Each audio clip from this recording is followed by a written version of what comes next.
ഇസ്രായേലിന്റെ ദൈവമായ കർത്താവ് വാഴ്ത്തപ്പെട്ടവൻ അവിടുന്ന് തന്റെ ജനത്തെ സന്ദർശിച്ച് രക്ഷിച്ചിരിക്കുന്നു. അപ്പൊ സന്ദർശനം എന്ന് പറഞ്ഞ് വെറുതെ വന്ന് പോകുകയല്ല.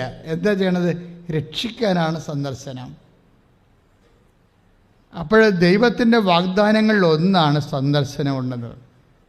സന്ദർശനം ദൈവത്തിൻ്റെ വാഗ്ദാനങ്ങളുണ്ട്. ഉടമ്പടി എടുക്കുന്ന ആൾക്കാർക്കെല്ലാം ഈ സഞ്ചാരി മാതാവിൻ്റെ സത്യാനുഭവം ഉണ്ടാകാൻ കാരണങ്ങളിൽ ഒന്ന് ഈ വാഗ്ദാന പ്രകാരമാണ്. പണ്ട് മാലാഖമാരെ ദൈവം വിട്ടതിന് പകരം ഇന്നും അമ്മയല്ലേ വരണത് ലോകം മുഴുവനും, അല്ലേ? ഇപ്പം മാലാഖമാർ വരുന്നില്ലല്ലോ. അതിന് ലൂർദിലും ഫാത്തിമയിലും അതുപോലെ തന്നെ എല്ലാ സ്ഥലങ്ങളിലും കൃപാസനത്തിൽ ഉൾപ്പെടെ ആരാണ് ബൈപ്പേഴ്സം വരണത്? ആരാണ്? അമ്മയാണ്. അമ്മ വരാൻ കാര്യം എന്താണ്? ദൈവത്തിൻ്റെ പ്രതിപുരുഷയായിട്ട് അവർ വരിക. സന്ദർശനമാണത്. ദൈവം ഇന്നും തൻ്റെ ജനത്തെ സന്ദർശിച്ചുകൊണ്ടിരിക്കുന്നു. ഒന്ന് പറഞ്ഞേ. ദൈവം ഇന്നും തൻ്റെ ജനത്തെ സന്ദർശിച്ചുകൊണ്ടിരിക്കുന്നു. ദൈവം ഇന്നും തൻ്റെ ജനത്തെ സന്ദർശിച്ച് രക്ഷിച്ചുകൊണ്ടിരിക്കുന്നു. ദൈവം ഇന്നും തന്റെ ജനത്തെ സന്ദർശിച്ച് രക്ഷിച്ചുകൊണ്ടിരിക്കുന്നു. രക്ഷകനായ എന്റെ ദൈവമേ, രക്ഷകനായ എന്റെ ദൈവമേ, പരിശുദ്ധ അമ്മയുടെ സാന്നിധ്യവും ഉടമ്പടി എടുക്കുമ്പോൾ എന്റെ ജീവിതത്തിലുണ്ടാകുന്ന അമ്മയുടെ ഇടപെടലുകളും ലൂക്കാസ് സുവിശേഷം 1:68 പ്രകാരം ഞങ്ങളുടെ പിതാക്കന്മാരോട് അങ്ങ് വാഗ്ദാനം ചെയ്ത ദൈവത്തിന്റെ സന്ദർശനമായി തിരിച്ചറിയാൻ എഫേസ്യ ലേഖനം 1:18 അടിയൻ പ്രാർത്ഥിക്കുന്നു. ഞങ്ങളുടെ ആന്തരിക നേത്രങ്ങളെ അങ്ങ് പ്രകാശിപ്പിക്കണമേ, അങ്ങ് പ്രകാശിപ്പിക്കണമേ. ശ്രദ്ധിക്കട്ടെ.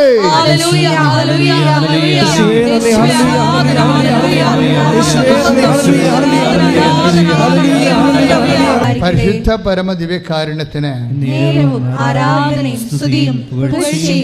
പുറമ്പോക്കിൽ 28 വർഷമായി താമസിക്കുന്ന ആളാണ്. അപ്പം എന്താ പ്രശ്നം? അവർക്ക് UA നമ്പർ പോലും കിട്ടത്തില്ല, ചിലപ്പോൾ റേഷൻ കാർഡ് പോലും കിട്ടത്തില്ല. ചില വെലമ്പുറത്ത് താമസിക്കുന്നവർക്കൊക്കെ അവരുടെ ഒരു സ്വാധീനവും അല്ലെങ്കിൽ അവിടെ പ്രവർത്തിക്കുന്ന സംഘടനക്കാരുടെയും പാർട്ടിക്കാരുടെയൊക്കെ സ്വാധീനം കൊണ്ട് എന്തെങ്കിലുമൊക്കെ ചില രേഖകൾ കിട്ടും. പക്ഷേ അപ്പോഴും പട്ടയം കിട്ടത്തില്ല. ഇപ്പോൾ ഈ ലൈഫ് മിഷൻ്റെയൊക്കെ പേടി കൊടുക്കുന്നില്ലേ, അപ്പോൾ അതിന് കിട്ടണമെങ്കിൽ പട്ടയം വേണ്ടേ? അപ്പോൾ എല്ലാവർക്കൊക്കെ കിട്ടാൻ തുടങ്ങി അവിടെ അടുത്തുള്ളവർക്കൊക്കെ കിട്ടും. പക്ഷേ ഇവർക്ക് പട്ടയമില്ലാത്ത കൊണ്ട് അതിന് അപേക്ഷ കൊടുക്കാൻ പറ്റണില്ല. അപ്പോൾ ഇവർക്ക് പിന്നുള്ള ആശ്രയം എന്താണ്? അവരുടനെ ഉടമ്പടി എടുക്കാൻ തീരുമാനിച്ചു. ആ സാക്ഷി നിങ്ങൾ കേൾക്കണം. 28 കൊല്ലം ഇങ്ങനെ കണ്ണീരിൽ കിടക്കുന്ന ഒരു ജനം പെട്ടെന്ന് അവരുടെ ഫോർമാറ്റ് ചേഞ്ച് ചെയ്യണത് എങ്ങനെയാണ്? അവരോട് വന്ന് ഉടമ്പടി എടുത്തു കഴിഞ്ഞപ്പോൾ ഈ സഞ്ചാരി മാതാവ് ഉടമ്പടി വരുന്നൊരു വിഷയം പ്രസൻസാണ്. ദൈവം നമ്മുടെ ഉള്ളിൽ വന്ന് നമ്മൾ നടക്കേണ്ട വഴി നമുക്ക് ഈ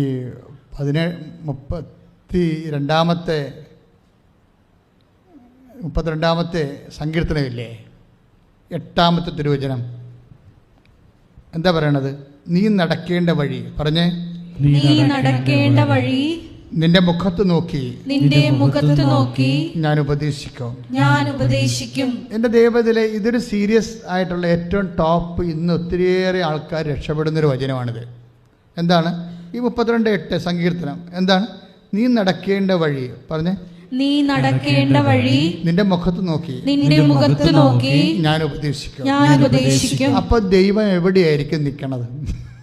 ദിസ് ഇസ് മൈ ക്വസ്റ്റ്യൻ. നിന്റെ മുഖത്ത് നോക്കി ഉപദേശിക്കുമ്പോൾ ദൈവം എവിടെയായിരിക്കും നിൽക്കണത്? നിന്റെ മുമ്പിലല്ലേ? നിന്നോട് മുഖാമുഖം കർത്താവ് നിന്നോട് മുഖാമുഖം അടുത്ത് വരാനുള്ള സാധ്യത ഏറ്റവും കൂടുതൽ വെളിപ്പെടുത്തുന്നത് ഉടമ്പടിയാണ്. ഉടമ്പടി നമ്മൾ ദൈവമായിട്ട് ഒരു എഗ്രിമെൻ്റ് ചെയ്യല്ലേ? നീ ഒരു വ്യക്തി, ദൈവം ഒരു വ്യക്തി. ഉടമ്പടി മനുഷ്യനിർമ്മിതമല്ലല്ലോ. And soul and first initiative ആരാണ്? ദൈവം മുൻകൈയെടുത്ത് ചെയ്ത കാര്യമാണ്. പ്രാർത്ഥനയെക്കുറിച്ച് നിങ്ങൾ ഇപ്പോൾ ഒരു നൊവേന, അത് ഒരു മനുഷ്യൻ ഹ്യൂമൻ ഇനിഷ്യേറ്റീവാണ്. ആരോ നല്ല ഭക്തന്മാർ കണ്ടുപിടിച്ച ഒരു വഴിയാണ്. പക്ഷെ ഉടമ്പടി ദൈവം തൻ്റെ ജനത്തെ സഹായിക്കാൻ വേണ്ടി കണ്ടുപിടിച്ച ദൈവിക പദ്ധതിയാണ്. അതാണ് വിഷയം വരുന്നത്. ഈ സാധാരണ പ്രാർത്ഥനയും ഉടമ്പടിയും തമ്മിലുള്ള വ്യത്യാസം അതാണ്. അതൊരു ഡിവൈൻ ഇനിഷ്യേറ്റീവിൽ വന്നിട്ടുള്ളതാണ്. ആദ്യത്തെ ഉടമ്പടി തന്നെ ആദവുമായിട്ട് ചെയ്യണതാണ്. ഉടമ്പടിക്ക് എപ്പോഴും രണ്ട് ഭാഗങ്ങളുണ്ടാവും. എന്താണ്? നിബന്ധന ഉണ്ടാവും, ദൈവത്തിൻ്റെ നിബന്ധന ഉണ്ടാവും. അതുപോലെ തന്നെ എന്തുണ്ടാവും? അതിൻ്റെ വാഗ്ദാനം ഉണ്ടാവും. നിങ്ങൾ ജീവിക്കുമെന്ന് പറഞ്ഞ് നിബന്ധന ഉണ്ടെന്ന് പറയും. എന്താണ്? തോട്ടത്തിൻ്റെ നടുക്ക് നിൽക്കുന്ന വൃക്ഷത്തിൽ നിന്ന് ഫലം പറിക്കരുത്. പറിക്കാത്തതല്ല പ്രശ്നം, ദൈവത്തിൻ്റെ വാക്കാണ് പ്രശ്നം അവിടെ. അതായത് നിങ്ങൾക്കെന്ത് സംഭവിക്കുമെന്നുള്ളതല്ല പ്രശ്നം, അതോടുകൂടി ദൈവത്തിനെന്ത് സംഭവിക്കുമെന്നുള്ളതാണ് വിഷയം. എല്ലാവരും പാപം ചെയ്യുമ്പോൾ നമുക്കെന്ത് സംഭവിക്കുമ്പോൾ ആ വിഷയത്തിൽ നമ്മളെ കേന്ദ്രീകരിച്ചാണ് പറയണത്. അല്ല, ഒരു പാപത്തിലേക്ക് വരുമ്പോൾ ദൈവത്തിന് എന്ത് സംഭവിക്കും? എന്താണ്? ദൈവം നിന്നിൽ നിന്ന് അകന്നു പോകുന്നു. കാര്യം എന്താണ്? കർത്താവ് പറഞ്ഞിട്ടുണ്ട്, എന്നെ സ്നേഹിക്കുന്നവൻ എൻ്റെ കൽപ്പന പാലിക്കും. അതിന് പുത്രൻ തമ്പുരാൻ്റെ കാലത്ത് മാറ്റമില്ലല്ലോ. പിതാവായ ദൈവം എന്ത് പറഞ്ഞു അത് തന്നെയാണ് പുത്രൻ തമ്പുരാൻ പറഞ്ഞത്, എന്നെ സ്നേഹിക്കുന്നവൻ എൻ്റെ കൽപ്പന പാലിക്കുന്നു. അപ്പം കൽപ്പനയല്ല പ്രശ്നം. കർത്താവിൻ്റെ നിങ്ങൾ എന്നിൽ വസിക്കുവിൻ, ഞാൻ നിങ്ങളിലും വസിക്കും. ശാഖ മുന്തിരിച്ചെടി നിലനിൽക്കാത്ത ശാഖ കരിഞ്ഞു പോണതുപോലെ എന്നിൽ വസിക്കുന്നില്ലെങ്കിൽ നിങ്ങളും കരിഞ്ഞു പോകും. കരിഞ്ഞു പോകാതിരിക്കാൻ വേണ്ടി ആണ് ദൈവം ഈ കൽപ്പനകൾ നൽകുന്നത്. അപ്പോഴും ഓർക്കണം. എന്തിനാണ്? നിത്യമായിട്ട് തയത്തിട് ചേർന്ന് നിൽക്കാൻ വേണ്ടി പ്രാർത്ഥിക്കുക. കർത്താവേ, ഉടമ്പടി എടുക്കുന്നതോടുകൂടി അങ്ങയുടെ വചനത്തോട് അത് പാലിച്ചുകൊണ്ട് ഐക്യപ്പെട്ടു നിൽക്കുവാൻ എനിക്ക് പ്രത്യേക അഭിഷേകം നൽകണമേ. വചനം സാക്ഷീകരിക്കാനുള്ള പ്രത്യേക ഉൾക്കാഴ്ചകൾ നൽകണമേ. പ്രിയപ്പെട്ടവരെ, എൻ്റെ വിഷയം എന്ന് പറയുന്നത്, ഇത് അച്ഛനിങ്ങനെ നിങ്ങൾക്ക് പറഞ്ഞു തരാം, പ്രാർത്ഥിക്കാം, പക്ഷേ കഥയില്ല. എന്താ കാര്യം വെച്ച് കഴിഞ്ഞാൽ, കർത്താവ് എപ്പോഴും പറയും കേൾക്കാൻ ചെവിയുള്ളവൻ. അതാണ് പ്രശ്നം. ചില ആൾക്കാർക്ക് ചെവി ഇല്ലെന്നുള്ളത് വ്യക്തമായ കാര്യമാണ്. അതിപ്പോൾ 13:9 മത്തായിയുടെ സുവിശേഷം എന്താ പറയണത്? കേൾക്കാൻ ചെവിയുള്ളവൻ കേൾക്കട്ടെ. എന്ന് വെച്ചാൽ അർത്ഥം, നമുക്ക് ഈ ചെവി കൊണ്ട്, ഈ കോളാമ്പി കൊണ്ട് വലിയ കഥയൊന്നും ഇല്ലെന്നാണ് പറയണത്. ഏത് വചനം കേൾക്കാൻ ഈ സാധനം പോരാ.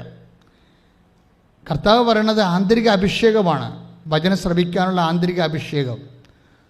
അതുകൊണ്ടാണ് വചനം ശ്രവിക്കാൻ ആന്തരിക അഭിഷേകം കിട്ടിക്കഴിയുമ്പോൾ നമ്മൾ മണിക്കൂറോളം ഇരുന്നുണ്ട് വചനം കേൾക്കുകയും വായിക്കുകയും വചനം കേൾക്കുമ്പോൾ തുള്ളിച്ചാടുകയും കുതിക്കുകയും ഒക്കെ ചെയ്യും.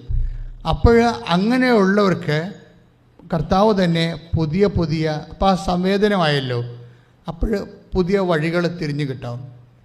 പുതിയ വഴികൾ. ഇപ്പോൾ ഈ ഉടമ്പടി, ഈ പട്ടയക്കാരത്തേക്ക് എന്താ പ്രശ്നം?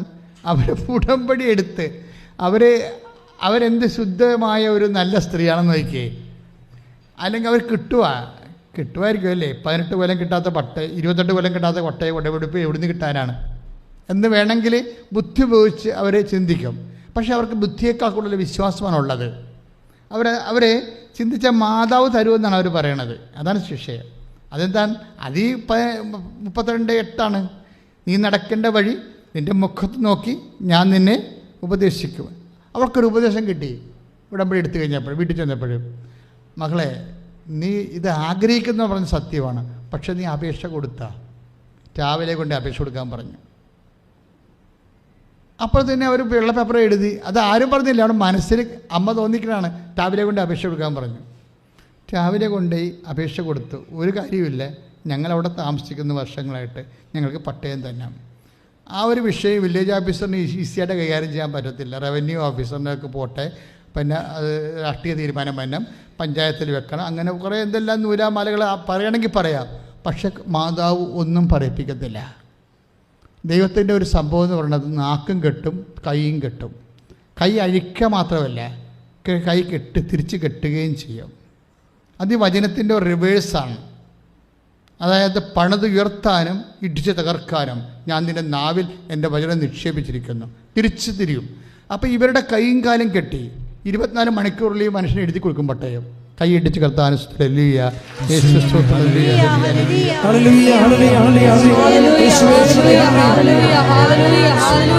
പരമദിവ്യകാരുണ്യത്തിന് എന്താ ഇങ്ങനെ ശ്രദ്ധിക്കണ വെച്ചാൽ, അതായത് നമ്മളൊരു മൂവ്മെൻറ്റ് നടത്തത്തില്ലേ, ഒരു ചെറിയൊരു മൂവ്മെൻറ്റ് നടത്തുമ്പോൾ തന്നെ ദൈവത്തിൻ്റെ കണ്ണിലൂടെയാണ് ഈ മൂവ്മെൻറ്റ് നടത്തുന്നത്. പക്ഷെ നമ്മൾക്കത് അറിയത്തില്ല. ദൈവം CCTV ക്യാമറയാണെന്ന് പറയുകയല്ല, ഒരു ഭക്തൻ്റെ മൂവ്മെൻറ്റിനെ കുറിച്ച് ദൈവത്തിന് നല്ല ബോധ്യമുണ്ടെന്ന് പറയുകയാണ്. കാര്യം ഈ ടീച്ചറില്ലേ, നമ്മൾ പറഞ്ഞ ആ ടീച്ചർ പറയുന്ന റിബി ചാലക്കുടി ഇങ്ങോട്ട് മൂവ് ചെയ്യണം ആലപ്പുഴയ്ക്ക്. അവിടെ പ്രശ്നം എന്താ? അവരുടെ പ്രശ്നം വെച്ചാൽ 17 കൊല്ലമായിട്ട് അവർക്ക് ജോലിയില്ലാത്തതാണ് അവരുടെ പ്രശ്നം. അവർക്ക് സർക്കാർ ജോലി വേണമെന്ന് ആഗ്രഹിച്ചിരുന്നു, പക്ഷേ അവരുടെ ഏജ് ഓവറായി. ഇനി അവർക്ക് എഴുതിയെടുക്കാനുള്ള സാധ്യതയില്ല. പക്ഷേ എന്തെങ്കിലും ഒരു ജോലി ഏതെങ്കിലും സ്കൂളിൽ കിട്ടണം, ഭക്ഷണം കുഞ്ഞുങ്ങളെ നോക്കിക്കൊണ്ട് പോകണം. അപ്പം അതുകൊണ്ട് അവർ ഇവിടെ മുമ്പിലുള്ളൊരു വഴി എന്താണ്? ഉടമ്പടി, ദൈവമായിട്ട് ഉടമ്പടി ചെയ്യുക. അവർ ആലപ്പുഴയിൽ നിന്ന് മൂവ് ചെയ്യുമ്പോൾ തന്നെ അപ്പം നിങ്ങൾ നീ സത്യസന്ധരാണെങ്കിൽ നിങ്ങൾ ദൈവനിരീക്ഷണത്തിലാവും. അത് നിങ്ങൾ ഓർക്കരുത്, നിങ്ങൾ പോകുന്നതും നടക്കുന്നതും ഒന്നും ആരും കാണുന്നില്ലെന്ന്, നിങ്ങളുടെ മനസ്സറിയുന്നില്ലെന്ന് ഓർക്കരുത്. കാര്യം 39-ാം സങ്കീർത്തനം അത് തന്നെയാണ് പറയണത്. എന്താ പറയണത്? നീ നടക്കുന്ന ശ്രദ്ധിക്കട്ടെ മക്കളെ, ശ്രദ്ധിക്കട്ടെ മക്കളെ.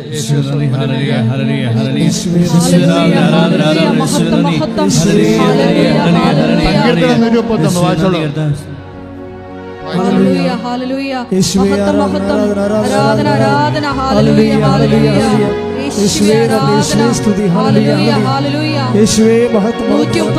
സങ്കീർത്തനം 1-ാം തിരുവചനം. കർത്താവേ, അവിടുന്ന് എന്നെ പരിശോധിച്ചറിഞ്ഞിരിക്കുന്നു. 139-ാം സങ്കീർത്തനം 1-ാമത്തെ വചനം ഏറ്റുപറഞ്ഞ കർത്താവേ, അവിടുന്ന് എന്നെ പരിശോധിച്ച് അറിഞ്ഞിരിക്കുന്നു. ഉറപ്പായില്ലേ?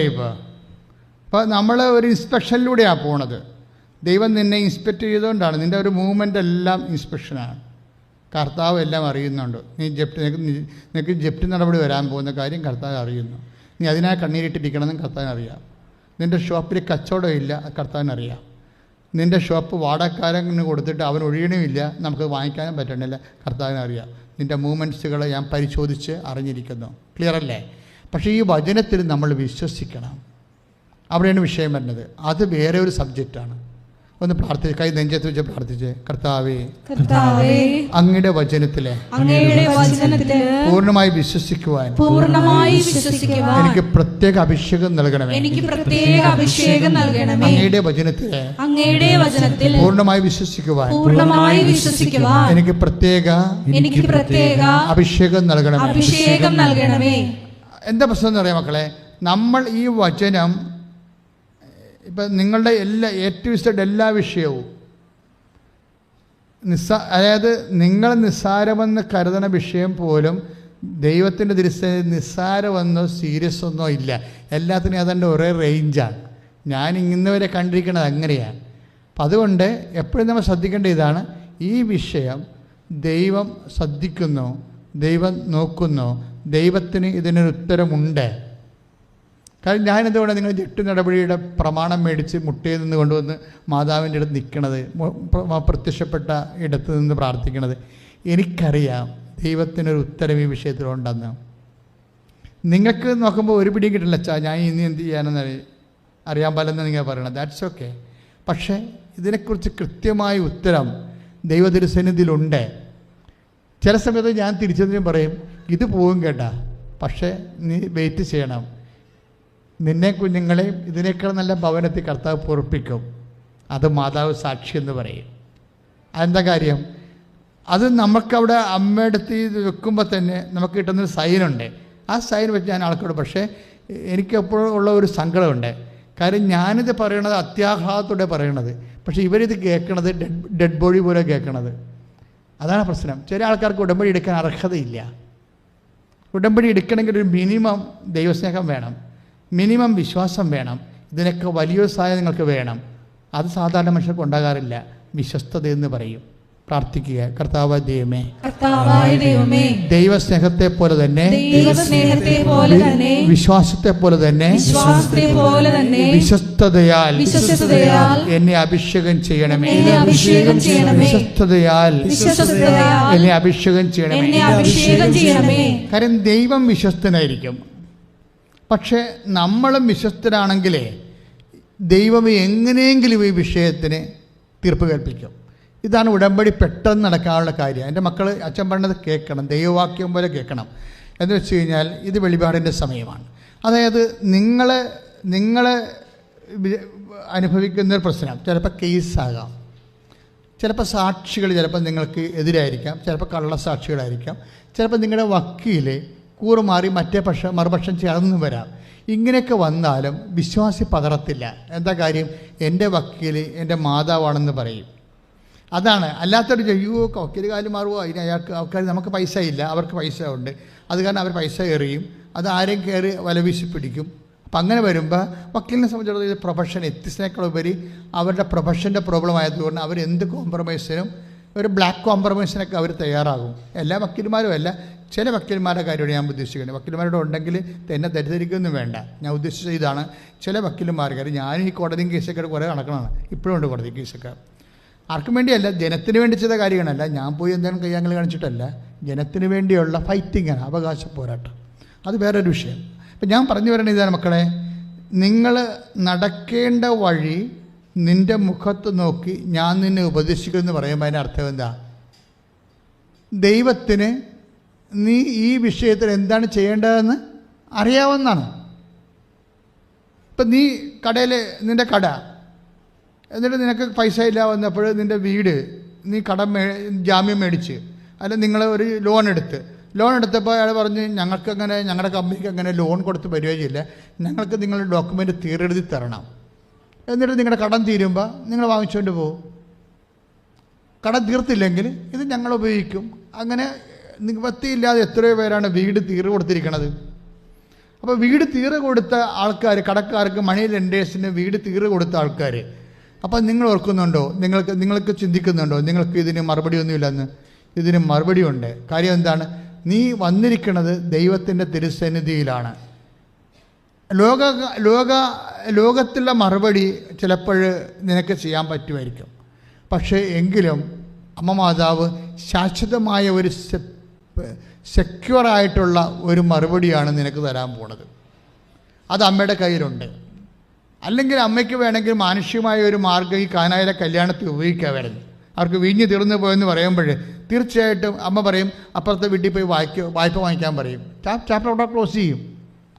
അവിടെ ആ വീടിനവിടെ വായ്പ അവിടെ ആ വീട്ടിൽ വീഞ്ഞില്ലെന്ന് പറഞ്ഞ് അവിടെ തിരിച്ചു വരുമ്പോൾ പറയും കടയിൽ പോയി കാശ് കൊടുത്തിട്ട് കടയിൽ പോയി വാങ്ങിക്കാൻ പറയും. ആ വിഷയം അങ്ങനെ ക്ലോസ് ചെയ്യാവുന്നേ ഉള്ളൂ. പക്ഷേ അമ്മ അങ്ങനെ ക്ലോസ് ചെയ്യാൻ ഉദ്ദേശിക്കുന്നില്ല. അമ്മ ഇതെല്ലാം യേശുക്രിസ്തുവിനെ കക്ഷിയാക്കിക്കൊണ്ടാണ് നിൻ്റെ ജീവിതത്തിൻ്റെ പ്രശ്നങ്ങളെ പരിഹരിക്കാൻ ഉദ്ദേശിക്കുന്നത് കൊണ്ടാണ് നിന്നെ ഉടമ്പടിക്ക് തന്നെ കൊണ്ടുവന്നിരിക്കുന്നത്. കൈയടിച്ച് കർത്താൻ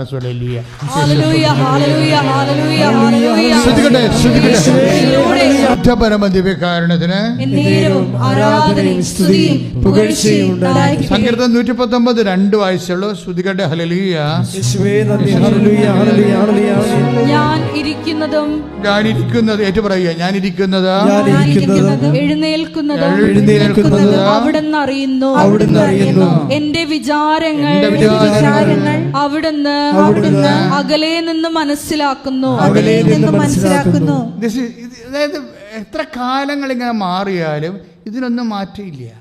നിന്റെ വിചാരങ്ങൾ അകലെ നിന്ന് അവിടുന്ന് മനസ്സിലാക്കുക. അതായത് റിബി ജോസഫ് ടീച്ചർ അവർ ആലപ്പുഴയ്ക്ക് മൂവ് ചെയ്യുമ്പോൾ തന്നെ നിൻ്റെ വിചാരങ്ങൾ അകലെ നിന്ന് അവൻ മനസ്സിലാക്കി. ഇവർക്ക് ഉടനെ ഒരു ഫോൺ വരും.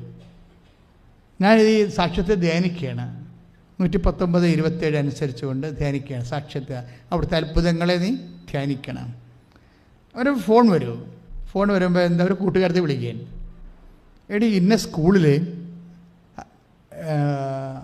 ടീച്ചർ പോസ്റ്റിന് കോൾ ഫോർ ചെയ്തിട്ടുണ്ടെന്ന് പറയും. അതാണ് ഒരു അറിവ്. ഇന്ന സ്കൂളിൽ ടീച്ചർ പോസ്റ്റിന് അവർ അപേക്ഷ ക്ഷണിച്ചിട്ടുണ്ട്. ഇവർക്കറിയത്തില്ല, ഇവർക്ക് പറഞ്ഞു കൊടുക്കുകയാണ്. ഇങ്ങനെ എവിടെയെല്ലാം എന്തെല്ലാം തരത്തിൽ ആൾക്കാർ ജോലിക്ക് വേണ്ടി കോൾ ഫോർ ചെയ്യുന്നു. നിങ്ങളുടെ ജോലി എത്രയോ സ്ഥലങ്ങളിൽ ഉദിച്ചസ്തമിച്ച് പോകുന്നു. You are not knowing it. നിങ്ങൾ അറിയുന്നില്ല. ഇപ്പം നേഴ്സുമാർ ജോലി തന്നെ ചിലപ്പോൾ ഗവൺമെൻറ് വിളിക്കും. ചില നേഴ്സുമാർ വന്നിട്ട് പറയും, അച്ഛാ കഴിഞ്ഞ ആഴ്ച ഗവൺമെൻറ് PSC നേഴ്സിങ്ങിന് വിളിച്ചായിരുന്നു, ഞാൻ കണ്ടില്ലെന്ന് പറയും.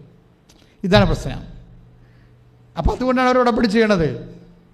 ഉടമ്പടി ചെയ്യുമ്പോൾ നമ്മുടെ സാധ്യതകളെ ദൈവം സംരക്ഷണത്തിൻ്റെ വലയിൽ കൊണ്ടുവരും. അത് മനസ്സിലായില്ലേ? ഉടമ്പടി ചെയ്യുമ്പോൾ ഞാൻ ഇരിക്കുന്നത് എഴുന്നേൽക്കുന്നത് അവിടുന്ന് അറിയുന്നു, എൻ്റെ വിചാരങ്ങൾ അവിടുന്ന് അകലെ നിന്ന് മനസ്സിലാക്കുന്നു. അതായത് ഉടമ്പടി ചെയ്യുമ്പോൾ ഇപ്പോൾ ടീച്ചറിന് സംഭവിച്ചത് എന്താണ്? ടീച്ചറിന് ഒരു ഇൻറ്റിമേഷൻ കൊടുത്തു, ഇന്ന സ്കൂളിൽ കോൾ ഫോർ ചെയ്തിട്ടുണ്ടെന്ന് പറയും. അപ്പോൾ ടീച്ചറിൻ്റെ മനസ്സുടനെ വാടും. എന്താ കാര്യം? അതൊന്നും എനിക്ക് കിട്ടാൻ പോണില്ല എന്ന് അവർ പറയും. എന്താ കിട്ടാത്തതിൻ്റെ കാരണം എന്താ? ഇപ്പോഴത്തെ പിള്ളേർ ഭയങ്കര സ്മാർട്ടാണ്. ഇവർ 17 കൊല്ലമായില്ലേ പഠിച്ചിറങ്ങിയിട്ട്. ഇപ്പോഴത്തെ പിള്ളേർക്ക് പോയി ഫൈറ്റ് ചെയ്യാനൊന്നും പറ്റത്തില്ല. അപ്പോൾ അവരുടെ കിട്ടത്തില്ല. ഇവിടെ എല്ലാം ഒരു മെറിറ്റിൻ്റെ പ്രശ്നമുണ്ട്. അവർക്ക് അതിനുള്ള മെറിറ്റില്ലെന്നാണ് പറയണത്. കാരണം ഞാൻ പണ്ട് പഠിച്ചതല്ലേ, എൻ്റെ പഴയ സിലബസാണ്. ഇപ്പോഴത്തെ പിള്ളേരുമായിട്ട് പഠിച്ചാൽ നമുക്ക് അവരെ അടിച്ചു മാറ്റും ജോലി. അവർക്ക് കലിബറുണ്ട്, അത് മെറിറ്റെന്നാണ്. പക്ഷേ ഉടമ്പടിയുടെ ഒരു പ്രോബ്ലം, ദൈവത്തിന് ഈ വിഷയം പണ്ടേ അറിയാം. മെറിറ്റിൻ്റെ പ്രോബ്ലം നമ്മൾ അനുഭവിക്കുന്ന ഒരു സ്വത്വപ്രതിസന്ധിയാണെന്നറിയാം. പ്രായം ആൾക്കാരുടെ സ്വത്വപ്രതിസന്ധിയാണ് മെറിറ്റ് പ്രോബ്ലം. എല്ലാവർക്കും ഉണ്ട് ഈ പ്രശ്നം. കല്യാണം താമസിക്കണത് എന്തുകൊണ്ടാണ്? കല്യാണം താമസിക്കണത് ചിലപ്പോൾ കെട്ടിച്ചു വിടാൻ പണമില്ലാത്തത് കൊണ്ടാണ്, മെറിറ്റില്ലാത്തത് കൊണ്ടാണ്. അപ്പം ഇങ്ങനെ ഓരോ കാര്യങ്ങൾക്കും മെറിറ്റിലാണ് ഇത് വർക്ക് ചെയ്യണത്. അപ്പോൾ ദൈവത്തിൻ്റെ മക്കൾ മെറിറ്റുള്ളവരും മെറിറ്റ് ഇല്ലാത്തവരൊക്കെ ഉണ്ടാകാം. യോഗ്യതയുള്ളവരും യോഗ്യത ഇല്ലാത്തവരും ഉണ്ടാകാം. ചിലപ്പോൾ മനുഷ്യന്മാർ യോഗ്യത കളഞ്ഞവരുണ്ടാകാം. ചിലപ്പോൾ സ്വാഭാവികമായ യോഗ്യത പോയവരുണ്ടാകാം. ഇവർക്ക് ജീവിക്കണ്ടേ ഇവിടെ? അതിന് ദൈവത്തിൻ്റെ പദ്ധതി എന്താ? ഒരു ഉദാഹരണം, ചേട്ടനും അനുജനും അവർ കുഴപ്പമൊന്നുമില്ല. അവർ തറവാട്ടിൽ നിന്ന് മാറിയപ്പോൾ 50-50 കിട്ടിയ ആൾക്കാരാണ്. ചേട്ടനും അനുജനും തറവാട്ടിൽ നിന്ന് ഭാഗവടമ്പടി ചെയ്ത് മാറിയപ്പോൾ അപ്പൻ അവർക്ക് പകുതി കൊടുത്തതാണ്. പക്ഷേ 10-15 കൊല്ലം കഴിയുമ്പോൾ ചേട്ടൻ പാപ്പരുമായി അനിയൻ ഉയർന്നു വന്നത് എന്തുകൊണ്ടാണ്? ചേട്ടൻ്റെ 3 പെൺമക്കളാണ്. അതിനകത്ത് 2 പേര് അത്രയും പഠിക്കുന്ന ആൾക്കാരല്ല. അതാണ് വിഷയം. അനുജന് ആമക്കളാണ്. അവൻ പഠിച്ചില്ലെങ്കിലും കുറച്ച് പഠിച്ചിട്ട് കല്യാണം കഴിച്ച് പോകും. അതിന് വലിയ നഷ്ടമൊന്നുമില്ല. ഒരു 10-20 കൊല്ലം കഴിയുമ്പോൾ ഈ പെൺമക്കളുള്ള കുടുംബത്തിൽ അവർ പഠിച്ചിട്ടില്ല എന്നുണ്ടെങ്കിൽ സ്വാഭാവികമായിട്ട് തറവാട് ക്ഷയിക്കാൻ സാധ്യതയുണ്ട്. ആരുണ്ടാക്കിയതാണിത്? ആരും ഉണ്ടാക്കിയതല്ല. ആ കുഞ്ഞുങ്ങൾ പഠിക്കാതെ നിന്ന് വന്നതാണ് അതിൻ്റെ വിഷയം. അപ്പോൾ എന്താ വിഷയം എന്ന് വെച്ചാൽ, ഇപ്പോൾ നോക്കിയേ, ഈക്വലായിട്ട് കൊടുത്തതാണ്. ഈക്വലായിട്ട് കൊടുത്തെങ്കിലും ജീവിതത്തിൻ്റെ പ്രത്യേക സാഹചര്യം കൊണ്ട് ചില ആൾക്കാരെ പുറകിലായി പോകും. ഈ ആയപ്പോയ ആൾക്കാർക്ക് എന്നും പുറകിൽ കിടന്നാൽ മതിയോ? ഏതെങ്കിലും ഒരു കാരണം കൊണ്ടായിരിക്കും ചിലപ്പോൾ അവർ പുറകിലായി പോയത്. ചിലപ്പോൾ അപ്പന് അസുഖം വന്നപ്പോൾ മൂത്തവൾ പഠിക്കാതെ വീട്ടിൽ നിന്ന് അപ്പനെ നോക്കിക്കാണും. അതായിരിക്കും സംഭവം. അപ്പന് അസുഖമായി പോയില്ലേ? അവന് 45 വയസ്സായപ്പോൾ അപ്പന് അസുഖമായി. അപ്പം മൂത്തവൾ അപ്പനെ നോക്കാൻ വീട്ടിൽ നിന്ന് അവൾക്ക് പഠിക്കാൻ ഒത്തില്ല. അപ്പം അങ്ങനെ മാനുഷികമായ കാരണങ്ങളാൽ ചില ആൾക്കാർ പുറകിലായി പോകും. അപ്പോൾ പുറകിലായിപ്പോയ ആൾക്കാർ ഇതാണ് വിധിയെന്നും പറഞ്ഞ് ഇവിടെ തന്നെ കിടന്നാൽ ദൈവം അത് ഉദ്ദേശിക്കണില്ല. ദൈവം എന്താണ്? ഈ മെറിറ്റ് പോയി കഴിഞ്ഞാൽ പിന്നെ വർക്ക് ചെയ്യണത് എന്താ? ഗ്രേസാണ് വർക്ക് ചെയ്യണത്. പറഞ്ഞ മനസ്സിലായില്ലേ? മെറിറ്റ് വെച്ചാൽ യോഗ്യത. എൻ്റെ മക്കൾ യോഗ്യത പോയെന്ന് വിചാരിച്ചുകൊണ്ട് പുറകിൽ കിടക്കരുത്. ഇപ്പം നമ്മൾ ജ്ഞാനത്തിന് അതായത് നമ്മുടെ ഇടയ്ക്ക് പറയുന്നൊരു വചനമുണ്ടല്ലോ, കാലാപിറക്കുന്നവരെ പോലെ. പ്രഭാഷകൻ 33:16-17. ഒന്ന് വായിച്ചോളൂ. ഒടുവിലാണ് ഞാൻ ഉണർന്നത്. നിങ്ങളൊന്ന് ഏറ്റു പ്രാർത്ഥിച്ച്, ഒടുവിലാണ് ഞാൻ ഉണർന്നത്. ആ കേട്ടോ. കാലാപെറുക്കുന്നവനെ പോലെ ഞാൻ മുന്തിരിപ്പഴം ശേഖരിക്കുന്നവരുടെ പിന്നിലായി. എന്നാൽ കർത്താവിന്റെ അനുഗ്രഹം നിമിത്തം ഞാൻ മുൻപന്തിയിലെത്തി. മുന്തിരിപ്പഴം ശേഖരിക്കുന്നവനെ പോലെ ചക്കു നിറച്ചു. ഇതാണ് സംഭവം. അപ്പൊ ഒടുവിലാണ് ഉണർന്നത്, പുറകിലായി പോയെന്ന് വിചാരിച്ചുകൊണ്ട് നിങ്ങൾ ഇതെന്റെ വിധിയാണെന്ന് പറയരുത്. കാരണം കർത്താവിന് നിന്നെക്കുറിച്ച് പദ്ധതിയുണ്ട്. ഇതിനാണ് നിനക്ക് അനുഗ്രഹം വരേണ്ടത്. കർത്താവ് നിന്നെ അവിടെ നിന്ന് ഉയർത്തിക്കൊണ്ടുവരും. നീ കർത്താവിൽ ആശ്രയിക്കും. ഇതിനാണ് കവനന്റ്, നോട്ട് ബൈ മെറിറ്റ് എന്ന് പറയണത്. എഫേസ്യസ് 2:8 നിന്റെ യോഗ്യതയാലല്ല, പറഞ്ഞേ, കർത്താവിന്റെ കൃപ കൊണ്ട്. ഈ ഒരു വിഷയത്തിന്റെ ബേസ്മെന്റിലാണ് നമ്മൾ പ്രാർത്ഥിക്കുന്നത്.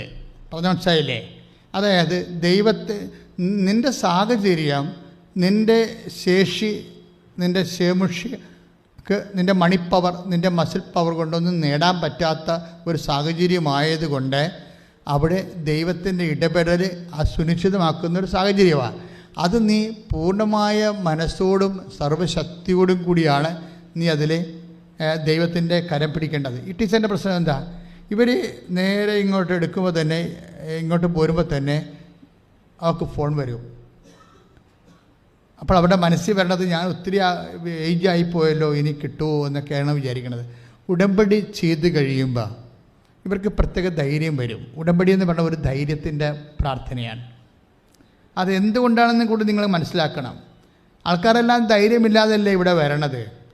ഉടമ്പടി എടുക്കുമ്പോൾ നമുക്ക് എക്സ്ട്രാ ധൈര്യം വരും. കഴിഞ്ഞ ദിവസങ്ങളിൽ അന്നമ്മ എബ്രാഹാം എന്ന് പറഞ്ഞ് എടത്വ എന്നൊരു സാക്ഷ്യം ഉണ്ടായി. അന്നമ്മ എബ്രാഹാം എടത്വ. അവിടെ പ്രശ്നം വെച്ചാൽ അവർ ഉടമ്പടി നേരത്തെ എടുത്തതാണ്. എന്തിനെടുത്തതാണ്? മകളുടെ എന്തോ വിഷയത്തിനും മാരത്താമസം എന്തോ കാര്യത്തിന് വേണ്ടി ഉടമ്പടി എടുത്തതാണ്. പക്ഷേ ഇവർക്കൊരു കുറച്ച് കഴിഞ്ഞപ്പോൾ ഇവർക്ക് ശരീരത്തിൽ ഒരു മുഴ പ്രത്യക്ഷപ്പെട്ട് ഇവർ ഹരിപ്പാട് കൊണ്ടുപോയി ഡോക്ടറിനെ കാണിച്ച് അതിൻ്റെ ബയോപ്സി എടുപ്പിച്ച്. ബയോപ്സി എടുത്തപ്പോൾ എൻ്റെ റിസൾട്ട് വന്നപ്പോൾ ഡോക്ടർ പറഞ്ഞ് ക്യാൻസറാണെന്ന് പറഞ്ഞു. ഉടനെ മക്കൾ നിലവിളിച്ച്. ഇവർ നിലവിളിച്ചില്ല. ആ സാക്ഷ്യം കേൾക്കാൻ നിരാശമാണ്. എന്താ കാര്യം? ഇവർ പറഞ്ഞ വാക്ക് എന്ന് വെച്ച് കഴിഞ്ഞാൽ, എനിക്ക് പേടിയൊന്നുമില്ല, ഞാൻ ഉടമ്പടി എടുത്തതാണ്, എൻ്റെ അമ്മ എന്നെ സംരക്ഷിക്കും. ഇതാണ് സാധനം. അത് നിങ്ങൾ അന്നമയ പ്രാർത്ഥനയുടെ സാക്ഷ്യം കേൾക്കണം. അവർക്ക് ഒരു 10-55 വയസ്സുണ്ടെന്ന് തോന്നുന്നത്. പക്ഷെ അതിന് അവർ ക്യാൻസർ ട്രേസ് ഔട്ട് ചെയ്തിട്ട് ഡോക്ടർ ഡയഗ്നോസ് ചെയ്ത് കഴിയുമ്പോൾ ഈ വ്യക്തിയുടെ ഓട്ടോമാറ്റിക് എക്സ്പ്രഷൻസ് എന്താണ്? എന്നെ അമ്മ സംരക്ഷിച്ചോളൂ, എനിക്ക് കുഴപ്പമൊന്നുമില്ല, എനിക്ക് പേടിയില്ലെന്ന് പറയും. അവരാണ് ആദ്യം പറഞ്ഞ വാക്കതാണ്, ഞാൻ ഉടമ്പടി എടുത്താണെന്ന് പറയും. ഇതിനാണ് ധൈര്യം എന്ന് പറയുന്നത്. ഉടമ്പടി എടുക്കുമ്പോൾ നിങ്ങൾക്ക് ഈ ധൈര്യം, എല്ലാവർക്കും ഇത് കിട്ടേണ്ടതാണ്. ചില ആൾക്കാർക്ക് വിശ്വാസത്തിൻ്റെ അളവ് കുറയുന്ന കാരണം അത് അനുഭവവേദ്യമാകത്തില്ല. അതാണ് പ്രശ്നം. ഉടമ്പടിയിൽ പാക്കേജിൽ ഉള്ളതാണ് ഈ ധൈര്യം. കാര്യം ദൈവം ഉടമ്പടി ചെയ്യുമ്പോൾ ജോഷുവയോട് പറയണത് അതാണ്, ശക്തനും ധീരനുമായിരിക്കുക. ശക്തനും, ഇപ്പോൾ ജോഷുവ 1:9 എന്താ പറയണത്? ശക്തനും ധീരനുമായിരിക്കുക, ഞാൻ നിൻ്റെ കൂടെ വരും. അതാണ് സംഭവം. ഈ ധീരതയുടെ അടിസ്ഥാനം എന്താ? ഏത് ഓപ്പറേഷൻ തിയേറ്ററിലാണെങ്കിലും മാതാവ് വരുമെന്നുള്ളതാണ്. മനസ്സിലായില്ലേ? അതാണ് അതുപോലെ കൃത്യമായിട്ട് പാക്കേജ് നൽകുന്ന ഈ പ്രസൻസ് സെക്യൂർ ചെയ്യുന്ന ഒരു പ്രാർത്ഥന നമുക്ക് വേറെയില്ല, പരിശുദ്ധ കുർബാന അല്ലാതെ. പരിശുദ്ധ കുർബാനയിൽ പക്ഷേ ദൈവത്തിൻ്റെ സാന്നിധ്യം എന്ന് പറയുന്നത് നമ്മളുടെ അഡൽട്ടേഴ്സ് പാസ്സാക്കുക, വസ്തു വിൽപ്പന, മകളെ കെട്ടിക്കുക, ഇങ്ങനെയുള്ള സാധാരണ യൂസ് ആൻഡ് ത്രോ സബ്ജക്റ്റ് ഇല്ലേ? 70 കൊല്ലം നമ്മൾ എന്ത് ചെയ്താലും ചെയ്തില്ലെങ്കിൽ 70 കൊല്ലം ആകുമ്പോൾ കയ്യിൽ നിന്ന് പോകില്ല. നീ ആരാണെന്ന് പറഞ്ഞാൽ, ഏറ്റവും വലിയ ആളാണെന്ന് പറഞ്ഞാൽ ശരി, 70-75 കൊല്ലം ആകുമ്പോൾ ഈ സംഭവം കയ്യിൽ നിന്ന് പോകും. ഈ മനുഷ്യന്മാരുടെ എല്ലാ അവാർഡുകളും അംഗീകാരങ്ങളും നിങ്ങൾ എന്തെല്ലാം നേടി ആരെല്ലാമായിട്ടും ഈ ഭൂമിയിൽ ഒരു കഥയുമില്ലെന്നുള്ളതാണ് ഇതിൽ നിന്ന് കിട്ടുന്നത്. എന്താ കാര്യം? ഈ ഭാരതരത്നം കിട്ടിയിട്ട് പോലും ആ മനുഷ്യന് അത് തിരിച്ചറിയാൻ പറ്റാത്ത അവസ്ഥ. ലോകത്തിന് നമുക്ക് തരാൻ കഴിയാവുന്നത് ഇത്രയൊക്കെ ഉള്ളൂ. ഇത് ബുദ്ധിയും ബോധമുള്ളവർ മനസ്സിലാക്കണം. ദൈവത്തെ വിറ്റിട്ട് നക്കാപ്പിച്ച കാര്യത്തിന് വേണ്ടി നിങ്ങൾ ജീവിതം പണയം വെച്ച് ആത്മാവിനെ നഷ്ടപ്പെടുത്തുമ്പോൾ ഇത് നമ്മൾ ഈശോ ചോദിച്ചില്ലേ, ലോകം മുഴുവൻ നേടിയാലും നിൻ്റെ ആത്മാവ് നഷ്ടപ്പെട്ടാൽ എന്ത് പ്രയോജനമാണ്? അതായത് ഓരോ കാര്യങ്ങളും നിങ്ങൾ ദൈവത്തിന് ഒന്നാം സ്ഥാനം കൊടുത്ത് അതിൻ്റെ ആ രീതിയിൽ കാര്യങ്ങളെ സമീപിച്ച് നിലപാടുകളെടുത്ത് നിത്യതയോളം ഉള്ള യാത്രയുണ്ടെന്നുള്ള ബോധത്തിൽ വേണം ഉടമ്പടിക്കാലത്ത് നമ്മൾ പ്രത്യേകിച്ച് പെരുമാറാൻ. അല്ലെങ്കിൽ എന്ന് വെച്ചാൽ വെറും മെറ്റീരിയലായിട്ട് ഈ വിഷയത്തെ കാണരുത്. മെറ്റീരിയലായിട്ട് ജോലി കിട്ടുക, കാശ് കിട്ടുക, വീട് വെക്കുക, അതിൻ്റെ അപ്പുറത്ത് അത് കഴിയുമ്പോൾ അടുത്ത ആവശ്യം കൊണ്ട് നിങ്ങൾ വരും, അത് കഴിയുമ്പോൾ അടുത്ത ആവശ്യം കൊണ്ട് വരും. പക്ഷേ എല്ലാത്തിനേക്കാൾ വലിയ ആവശ്യം എന്താണ്? ദൈവമാണ്. എല്ലാത്തിനേക്കാൾ വലിയ ആവശ്യം ദൈവമാണ്. അത് നിങ്ങൾക്ക് ഉടമ്പടിയുടെ സമയത്ത് നിങ്ങൾ പ്രാർത്ഥിച്ച് വാങ്ങിക്കേണ്ട ഒരു വരമാണ്. പ്രാർത്ഥിക്കുക, കർത്താവ് ദൈവമേ, എന്ത് അനുഗ്രഹം കിട്ടിയാലും ഏറ്റവും വലിയ അനുഗ്രഹമായി നിന്നെ നേടുവാൻ, നിന്നെ കരുതുവാൻ എനിക്ക് പ്രത്യേക അറിവും ബോധ്യവും നൽകണമേ. Praise the Lord. ഹല്ലേലൂയ. അപ്പോൾ ഈ ടീച്ചർ വന്ന് നമ്മൾ റിബി ജോസഫിൻ്റെ സാക്ഷ്യം അനലൈസ് ചെയ്തുകൊണ്ടിരിക്കുകയാണ്. റിബി ജോസഫ് വന്ന് ഉടമ്പടി എടുത്ത് പോയി. അവർക്ക് ടീച്ചറാകാൻ ഒരു ജോലി ഏതെങ്കിലും സ്കൂളിൽ കിട്ടണമെന്നാണ്. പക്ഷേ ഈ കൂട്ടുകാരത്തെ വിളിച്ച് പറഞ്ഞ് അതേ സ്കൂളിലേക്ക് തന്നെ അവർ ആപ്ലിക്കേഷൻ കൊടുക്കും. അവർ പറഞ്ഞ പോലെ വേറെ ഒന്നും കൊടുത്തില്ല. ആപ്ലിക്കേഷൻ കൊടുത്തപ്പോൾ ഇവർക്ക് പേടിയാണ്. അവിടെ മെറിറ്റില്ലെന്ന് നോക്കണം. എന്താ കാര്യം? ആപ്ലിക്കേഷൻ ഒത്തിരി പേര് പുതിയ തലമുറയൊക്കെ വന്നിട്ടുണ്ട്. അവർക്കെല്ലാം അടിച്ചു പൊടിച്ച് ക്ലാസ് എടുക്കുന്ന പാർട്ടി എല്ലാം ഇംഗ്ലീഷും സംഭവങ്ങളെല്ലാം ഹിന്ദിയും എല്ലാം നല്ല വഴക്കമുള്ള ആൾക്കാർ, വെടിച്ചില്ലി പോലെ പറയുന്ന ആൾക്കാരൊക്കെ വന്നിട്ടുണ്ട്. അപ്പോഴും നമ്മുടെ മെറിറ്റ് പോകും അല്ലേ? അപ്പോഴും മെറിറ്റ് പോകും. മെറിറ്റ് പോകുമ്പോൾ ശ്രദ്ധിക്കുക, പിന്നെ വർക്ക് ചെയ്യണത് എന്താണ്? ഗ്രേസാണ്. ഇതാണ് ഉടമ്പടിയുടെ സംഭാവന എന്ന് പറയുന്നത്. Not by merit but by grace. Ephesians 2:8. അപ്പോൾ ഈ ഗ്രേസ് ഞങ്ങളെന്താ ചെയ്യണമെന്നറിയാമോ? നിങ്ങളുടെ ഗ്രേസ് നിലവാരം ഉടമ്പടിയിൽ എന്താ ചെയ്യണത്? ഉടമ്പടി എന്താ ചെയ്യണത്? ഈ മെറിറ്റ് നമുക്കിവിടെ സബ്ജക്റ്റ് കൈകാര്യം ചെയ്യേണ്ട കാര്യമില്ല. അത് നിങ്ങൾക്ക് ദൈവം തന്നതാണ്. പക്ഷേ നിങ്ങളുടെ മെറിറ്റ് ഇല്ലാത്ത അവസ്ഥയിൽ വർക്ക് ചെയ്യേണ്ടത് ഗ്രേസാണ്. ഗ്രേസ് വർക്ക് ചെയ്യാനുള്ള എക്സർസൈസുകളാണ് ഉടമ്പടിയിലുള്ളത്. മനസ്സിലായില്ലേ? അത് നിങ്ങൾ മനസ്സിലാക്കി ചെയ്യേണ്ടതാണ്. അല്ല ചുമ്മാ 65 പ്രാവശ്യം പ്രത്യക്ഷ പ്രാർത്ഥന ചെല്ലിയെന്നൊക്കെ ചില വലിയമ്മമാരും സാക്ഷ്യം പറയും. ഞാൻ പറഞ്ഞ ആ റോഡിൽ പോയിരുന്ന് പറയാൻ പറയും. ബുദ്ധിബോധമില്ലാത്ത ആൾക്കാർ ഇത് ചെല്ലണ പ്രാർത്ഥന അല്ലല്ലോ, ഇത് ചെയ്യണതല്ലേ ഉടമ്പടി. ഉടമ്പടി ചെല്ലൽ കുറവല്ലേ, ചെയ്യണതാണ്. ഒരു കൈയും ചെയ്യരുതില്ല. ചുമ്മാ പ്രാർത്ഥനാ പുസ്തകം വെച്ചുകൊണ്ട് 1000-600 പ്രാവശ്യം ചൊല്ലിക്കൊണ്ടിരിക്കും. ചെല്ലണമല്ലല്ലോ ഇത്. കാര്യം ഇതിൻ്റെ ഈ മെഡിസിൻ്റെ കണ്ടൻറ്റ്, പ്രത്യേക കണ്ടൻറ്റ് എവിടെയാണ് വർക്ക് ചെയ്യണത്? ഉടമ്പടി കണ്ടൻറ്റ് എവിടെയാണ് വർക്ക് ചെയ്യണത്? അത് നിങ്ങളുടെ ഗ്രേസ് ഫീൽഡ് വർദ്ധിപ്പിക്കാൻ വേണ്ടിയാണ് ഞങ്ങൾ ചെയ്യണത്. എന്താണ്? അവൻ പറയണത് പോലെ ചെയ്യുക. അതാണ് സംഭവം. നടക്കാത്ത കാര്യം നടത്തിയെടുക്കാൻ, ആകാത്ത സമയം ആക്കിയെടുക്കാൻ ദൈവത്തിൻ്റെ പദ്ധതി പ്രകാരമുള്ള ഒരു ഫോർമുല ആണ്. എന്താണ്? അവൻ പറയണത് പോലെ ചെയ്യുക. അമ്മയ്ക്ക് വേണമെങ്കിൽ വായ്പ മേടിപ്പിക്കാമായിരുന്നു വീഞ്ഞ്, അമ്മയ്ക്ക് വേണമെങ്കിൽ വിലക്ക് വാങ്ങിപ്പിക്കാമായിരുന്നു. എന്തുകൊണ്ടാണ് ആ കുടുംബത്തെ അമ്മ ക്രിസ്തുവുമായിട്ട് കൂട്ടിമുട്ടിച്ചത്? അമ്മയുടെ ജോലി അതാണ്. അതായത് അമ്മ എന്തിനാണ് അമ്മയാണ് ക്രിസ്തുവിനെ സ്വീകരിച്ചത് അല്ലേ? പരപിതാവിന് തിരുസന്നിധിയിൽ നിന്ന് ക്രിസ്തുവിനെ ലോകത്തിന് വേണ്ടി സ്വീകരിച്ചത് അമ്മയാണ്. ഇതാ കർത്താവിൻ്റെ ദാസ്യത്തിൻ്റെ വചനം പോലെ നിറവേറട്ടെ എന്ന് പറഞ്ഞുകൊണ്ട് ആ വചനത്തിന് വേണ്ടി ആ ടെലിക്കോസ്റ്റ് I will be the ever servant എന്ന് പറഞ്ഞാൽ അവർ മേടിക്കണത്. ഏതെല്ലാം കാലത്ത് ഏത് കുരിശിൻ്റെ ചുവട്ട് നിന്നാലും കുഴപ്പമില്ല. എൻ്റെ മകൻ തുണിയില്ലാതെ തൂങ്ങിക്കിടക്കുന്ന സമയത്ത് ഞാനിവിടെ മൃതപ്രായം നോക്കി നിന്നാലും കുഴപ്പമില്ല.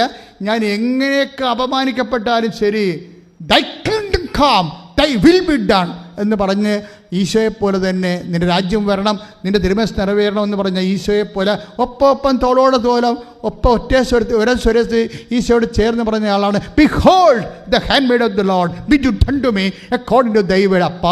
അപ്പൻ്റെ മനസ്സ് നിറവേറ്റുക മാത്രമാണ് എൻ്റെ ജീവിത ലൗത്യമെന്ന്. അതാണ് ഉടമ്പടി. ഉടമ്പടി ചെയ്യുമ്പോൾ നിങ്ങൾക്ക് അമ്മയുടെ മനസ്സുണ്ടാകണം. എന്താ അമ്മയുടെ മനസ്സെന്ന് പറയണത്? നിൻ്റെ തിരുമനസ്സ് നിറവേറാൻ വേണ്ടി ഞാൻ ഏതറ്റം വരെയും പോകും. സകലമെങ്കിൽ സകലം കർത്താവിൻ്റെ വചനം മറ്റു വ്യക്തികളിൽ എത്തിക്കണം. അതുപോലെ തന്നെ സമർപ്പണമെങ്കിൽ സമർപ്പണം. ഞാൻ തന്നെ സുവിശേഷമാകണം, ഞാൻ തന്നെ സുവിശേഷമേകണം. യേശുക്രിസ്തു അറിയിക്കാൻ അറിഞ്ഞവരെ ആഴപ്പെടുത്താൻ വേണ്ടി ഞാൻ കർത്താവിൻ്റെ സുവിശേഷമാകും എന്നൊക്കെ പറഞ്ഞുകൊണ്ട് മാതാവിനോട് ചേർന്നുകൊണ്ടൊരു മരിയൻ മിഷൻ അങ്ങ് തുടങ്ങുമ്പോൾ ഉടമ്പടി എന്താണെന്നറിയും, ദൈവം എന്താണെന്നറിയും. നിന്നെ തന്നെ ദൈവത്തിൻ്റെ ഭാഗമാക്കി മാറ്റും. ഇന്ന് ദൈവപേത ഓരോ വചനവും. അതുകൊണ്ട് നിങ്ങൾക്ക് അതായത് നിങ്ങളുടെ ഗ്രേസ് ഫീൽഡ്, നിങ്ങളുടെ മെറിറ്റ് കുറയുമ്പോൾ, നിങ്ങളുടെ യോഗ്യത കുറയുമ്പോൾ, നിങ്ങളുടെ കൃപയുടെ നിലവാരങ്ങൾ വർദ്ധിപ്പിക്കുന്നതിന് വേണ്ടി ഇതിൻ്റെ ദൈവം കരുതിക്കൂട്ടി ഇതിൻ്റെ കണ്ടൻറ്റ് വൈസ് ഇതിനെ പഠിക്കാം. ഉടമ്പടി പഠിക്കേണ്ടത്, കവനൻ്റ് പഠിക്കേണ്ടത് കണ്ടൻറ്റ് വൈസാണ്. എന്തുകൊണ്ട് കൃപാസനം പത്രം നിങ്ങൾ വിതരണം ചെയ്യണം? എന്താണ്? എന്നെ കർത്താവിനെ അറിയാത്തവരെ അറിയിക്കുക, അറിഞ്ഞവരെ ആഴപ്പെടുത്തുക. ലോകം മുഴുവൻ പോയി എല്ലാ സൃഷ്ടികളോടും സുവിശേഷം പ്രസംഗിക്കുക. എന്ന് വെച്ച് കഴിഞ്ഞാൽ പ്രസംഗിക്കാൻ പാടാണെങ്കിൽ നമ്മൾ പ്രസംഗം അവർക്ക് എഴുതിയ പ്രസംഗം കൊടുക്കും. കൃപാസന പത്രം എഴുതിയ പ്രസംഗങ്ങളാണ്. കർത്താവ് ഇതുപോലെ ഇപ്പം സംസാരിച്ചുകൊണ്ടിരിക്കുകയല്ലേ. ഞാൻ വല്ലതും പഠിച്ചിട്ടാണ് ഇവിടെ വന്നിരിക്കണേ. ഞാൻ ചില കാര്യങ്ങളൊക്കെ ഞാൻ കർത്താവിനോട് ആലോചന ചെയ്യും, പ്രാർത്ഥിക്കും, ചില വചനത്തെക്കുറിച്ച് പഠിക്കും, പിന്നെ ഇവിടെ വന്ന് നിൽക്കും, ബാക്കി കർത്താവ് പറയും. അങ്ങനെ കർത്താവ് പറഞ്ഞ കാര്യങ്ങളാണ് കൃപാസനം പത്രത്തിലുള്ളത്. അതാണ് നിങ്ങൾ പ്രാർത്ഥിച്ച് ഓരോരുത്തർ പ്രാർത്ഥിക്കുമ്പോൾ പ്രാർത്ഥിച്ച് കൊടുക്കുകയാണ്. നിങ്ങൾ എന്താണ്, നിങ്ങൾ എന്ത് പറയണം? കർത്താവേ, എന്നെ അറിയാൻ എനിക്ക് പ്രസംഗിക്കാൻ ചാതുര്യമില്ല, പക്ഷേ പൗലോസ് അപ്പോസ്തലനെ പോലെ പറയുന്നത് പൗലോസ് അപ്പോസ്തലൻ പ്രസംഗിക്കാൻ ചാതുര്യമില്ലായിരുന്നു. അപ്പം നമ്മൾക്കത് ചാതുര്യക്കുറവ് ഒരു കുഴപ്പമില്ല. പക്ഷേ പൗലോസ് അപ്പോസ്തലൻ എഴുതും. നിങ്ങൾക്ക് എഴുതാനും പറ്റത്തില്ലെങ്കിൽ എഴുതിയ സാധനം നിങ്ങൾക്ക് കയ്യിൽ തരും. ഉടമ്പടിയുടെ എന്താണ് ഉടമ്പടി, എന്താണ് ഈശോ, ഉടമ്പടി എടുക്കുമ്പോൾ എന്ത് സംഭവിക്കുന്നു, എത്ര പേർക്ക് എന്തെല്ലാം സംഭവിച്ചു ഈ മാസം. 120 പേർക്കാണ് സാക്ഷ്യങ്ങൾ സംഭവിക്കുന്നത്. ഏറ്റവും കുറഞ്ഞ പത്രത്തിൽ 120 ഉണ്ട്. നമുക്കിവിടെ ഒരു ദിവസം തന്നെ 25 സാക്ഷ്യങ്ങളുണ്ട്. അങ്ങനെ ഒരു 10 ദിവസം കഴിയുമ്പോൾ 750 സാക്ഷ്യം ഉറപ്പായിട്ടുണ്ട്. 750 സാക്ഷ്യങ്ങൾ മിക്കവാറും ഇടുന്ന 60 സാക്ഷ്യങ്ങൾ നമ്മൾ പുറത്തേക്ക് വിടത്തുള്ളൂ. കാര്യം എന്താ, അത്രയും സ്ഥലം യൂട്യൂബിൽ അത്ര സമയമുള്ളൂ. അപ്പോൾ ഇത്രയും വലിയ പ്രാർത്ഥനയിൽ ജനങ്ങൾ നിങ്ങൾ സുവിശേഷ വേല ചെയ്യുമ്പോൾ നിങ്ങൾ സുവിശേഷ വേലയാണ് ചെയ്യണം എന്നുള്ള ബോധ്യം ഉണ്ടാകണം. ആദ്യം വേണ്ട ബോധ്യമാണ്. ആ ബോധ്യം ഉണ്ടായിക്കഴിയുമ്പോൾ നിങ്ങൾ സുവിശേഷ വേല ചെയ്യും, പ്രാർത്ഥിച്ച് പത്രങ്ങൾ കൊടുക്കും. അതുപോലെ തന്നെയാണ് മറ്റ് എല്ലാ സൽപ്രവൃത്തികളും. വസ്ത്രമില്ലാത്തവർക്ക് വസ്ത്രം കൊടുക്കുക, ആശുപത്രി പോയി രോഗികളെ കാണുക, നഗ്നനെ ഉടുപ്പിക്കുക. ഞാൻ നഗ്നനായിരുന്നു, നിങ്ങളെന്നെ ഉടുപ്പിച്ചു എന്നൊക്കെ ഈശോ പറയണില്ല. അത് ഈശോയെ തന്നെ മറ്റുള്ളവരിൽ കണ്ടുകൊണ്ട്, ഇല്ലായ്മക്കാരെ ഈശോയെക്കായി കണ്ടുകൊണ്ട് നമ്മൾ സമർപ്പിക്കുമ്പോഴാണ് നമ്മുടെ ഗ്രേസ് ഫീൽഡ് വർക്ക് ചെയ്യണത്. ഇപ്പം not by merit but by grace എന്ന് പറഞ്ഞില്ലേ, ആരാണ്ടെൻ്റെ ഗ്രേസാണ് മുകളിൽ നിന്ന് കെട്ടിയെടുത്ത് വരുമെന്നാണ് വിചാരിക്കണത്. അതല്ല, നമ്മുടെ ഗ്രേസ് ഫീൽഡ് വർദ്ധിപ്പിക്കണം. പറഞ്ഞ മനസ്സിലായില്ലേ? നോട്ട് ബൈ മെറിറ്റ് എന്ന് പറയുന്നത് നമ്മൾ കൊളോസിയസ് അല്ല, നമ്മൾ എഫേസ്യസ് 2:8 പറയുന്നത് നിങ്ങളുടെ യോഗ്യത കൊണ്ടല്ല, ദൈവത്തിൻ്റെ കൃപ കൊണ്ടാണ്. പക്ഷെ ദൈവത്തിൻ്റെ കൃപ എന്ന് പറയുമ്പോൾ ആ ദൈവത്തിൻ്റെ കൃപ ആർജിക്കാൻ വേണ്ടി നമുക്ക് ഒരു മിനിമം യോഗ്യത വേണം. കാര്യം മാലാഖ മറിയത്തെ കാണുമ്പോൾ എന്താ പറയണത്? മറിയം, നീ ദൈവദൃഷ്ടിന് കൃപ കണ്ടെത്തിയിരിക്കുന്നു. കണ്ടെത്താത്ത കാലമാടന്മാരും ഉണ്ട്. സക്കറിയാടുത്ത് പോയപ്പോൾ ഇത് പറയാൻ പറ്റണില്ലേ? സക്കറിയൊക്കെ പറയാൻ പറ്റണില്ല. അതേ കാക്ക് അക്സെപ്റ്റിബിലിറ്റി കുറവാണ്. സക്കറിയ യോഹന്നാൻ മാന്താനയുടെ അപ്പനാണ്, പുരോഹിതനാണെന്ന് പറഞ്ഞിട്ട് കാര്യമില്ല. പുള്ളിക്ക് ദൈവദൃഷ്ടിനെതിരെ റിസെപ്റ്റിവിറ്റി കുറവാണ്. പക്ഷെ മാതാവിൻ്റെ അടുത്ത് വരുമ്പോൾ എന്താ പറയണത്? നീ ദൈവദൃഷ്ടിന് കൃപ കണ്ടെത്തിയിരിക്കുന്നു. കാര്യം ദൈവത്തിൻ്റെ കൃപ നിനക്ക് ലഭിക്കാൻ പറ്റുന്ന രീതിയിൽ നിൻ്റെ ഫോർമാറ്റ് നീ കറക്റ്റ് ചെയ്തിരിക്കുന്നു. കുഞ്ഞുനാൾ മുതൽ ചെയ്തിരിക്കുന്ന കാര്യമാണത്. പ്രാർത്ഥിക്കുകയും അതുപോലെ ദൈവത്തിൽ വിശ്വസിക്കുകയും കർത്താവിൻ്റെ വചനം കേൾക്കുകയും. അത് മറിയം പറയുന്ന സ്വസ്ത്രഗീതം പോലും സാമുവേലിൻ്റെ അമ്മ പറഞ്ഞ സ്വസ്ത്രഗീതമാണ്. കാര്യം മറിയം നന്നായി അമ്മ വചനം വായിച്ച് ധ്യാനിച്ചാണ് ഇവിടം വരെ എത്തിയിരിക്കുന്നത്.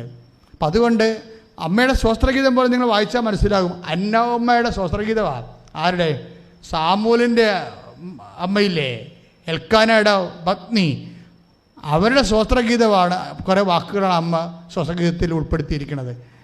എന്താ കാര്യം വെച്ച് കഴിഞ്ഞാൽ അമ്മയ്ക്ക് ബൈബിൾ നന്നായിട്ട് അറിയാം, വിശുദ്ധ ഗ്രന്ഥം അറിയാം. അപ്പോൾ അമ്മ അത് പഠിച്ചും പ്രാർത്ഥിച്ചും ധ്യാനിച്ചും അമ്മ വചനമായി ജീവിക്കുമ്പോഴാണ് അമ്മ വചനത്തിലാണ് മറുപടി പറയണത്. എന്താണ്? ഇതാ കർത്താവിൻ്റെ ദാസി എന്ന് പറഞ്ഞാൽ എന്താണ്? വചനത്തിൻ്റെ ദാസി എന്നാണ്. ഇതാ കർത്താവിൻ്റെ ദാസി എന്ന് പറഞ്ഞാൽ വചനത്തിൻ്റെ ദാസി എന്നാണെങ്കിൽ വചനമെന്ന് പറഞ്ഞത് എന്താ? ഉടമ്പടിയാണ്. കാര്യം നമ്മൾ വചന കൂടാരത്ത് വചനത്തിൻ്റെ വാഗ്ദാന പേടകത്തിൽ ഇരിക്കണത് എന്താണ്? വാഗ്ദാന പേടകത്തിൽ ഇരിക്കുന്ന വചനമാണ്. അപ്പോഴേ ഈ വചനത്തിന്, ആ വചനം നിറവേറ്റാൻ ഞാൻ എന്ത് ദാസ്യപ്പണിക്കും തയ്യാറാണെന്നാണ് പറയണത്. പറഞ്ഞ മനസ്സിലായില്ലേ? കർത്താവിൻ്റെ വചനം നിറവേറ്റാനേ. ഇപ്പോൾ പാക ഉടമ്പടി നടന്ന് ഒരു തല്ലും പൊട്ടിക്കലും തന്തയ്ക്ക് വിളിക്കലും തന്ത ഇരുത്തിക്കൊണ്ടൊക്കെ വിളിക്കുന്ന ആൾക്കാർക്ക് ചിലപ്പോൾ 5 സെൻറ്റ് കൂടുതൽ കിട്ടും. വീടുകളൊക്കെ നടക്കാനുണ്ടല്ലേ? മിണ്ടാ നിൽക്കുന്ന ആൾക്കാർക്ക് ഒന്നും കിട്ടത്തുമില്ല. കാര്യം നമ്മളെന്താ ചില ആൾക്കാർ പറയത്തത്, നിൻ്റെ വായി കൂവലാണോ എന്ന് ചോദിക്കും. അതല്ല, എനിക്ക് പറയാനറിയാം, പക്ഷെ അവർ വഴക്കുണ്ടാക്കേണ്ട കാര്യമില്ലല്ലോ. അവർ സമാധാനം പാലിക്കുക. കർത്താവിൻ്റെ വചനം സമാധാനം പാലിക്കുന്നവർ ഭാഗ്യവാന്മാർ, അവർ ദൈവപുത്രരെന്ന് വിളിക്കപ്പെടും. അതുകൊണ്ടാണ് അവരവിടെ സമാധാനം പാലിക്കുന്നത്. പക്ഷെ അവർക്ക് നഷ്ടമാണ്. മുട്ടാളന്മാരും കൈക്കൊള്ളരും കാര്യക്കാരും പകുതിയും കൊണ്ട് പോകും. ദൈവത്തെ വിളിക്കുന്ന ആൾക്കാർക്ക് നഷ്ടം വരും, തീർച്ചയായിട്ടും ഒഴിവാകും. അതെന്തുകൊണ്ടാണ്?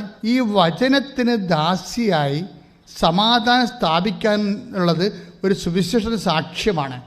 അതിന് രക്തസാക്ഷിയായ ശവശാസ്ത്രവല്ല മരത്തിൽ തൂക്കണമെന്നൊരു കാര്യമില്ല. ഒരു കുടുംബത്തിൽ സകല സാഹചര്യങ്ങളെ ക്രിസ്തുവിന്റെ നാമത്തിൽ സന്തോഷത്തോടെ ഏറ്റെടുക്കാൻ കഴിഞ്ഞാൽ നിൻ്റെ ഉടമ്പടി വിജയിച്ച്.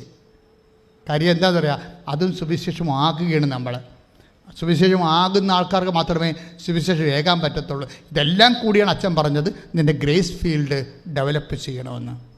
അപ്പോൾ നീയും അമ്മയെപ്പോലെ ദൈവതിരുസന്നിധി കൃപ കണ്ടെത്തും. ദൈവതിരുസന്നിധി നിൻ്റെ IELTS വിജയം കണ്ടെത്തുക. ദൈവതിരുസന്നിധി നിന്നെ വസ്തു വിൽക്കാനുള്ള പോംവഴി കണ്ടെത്തുക.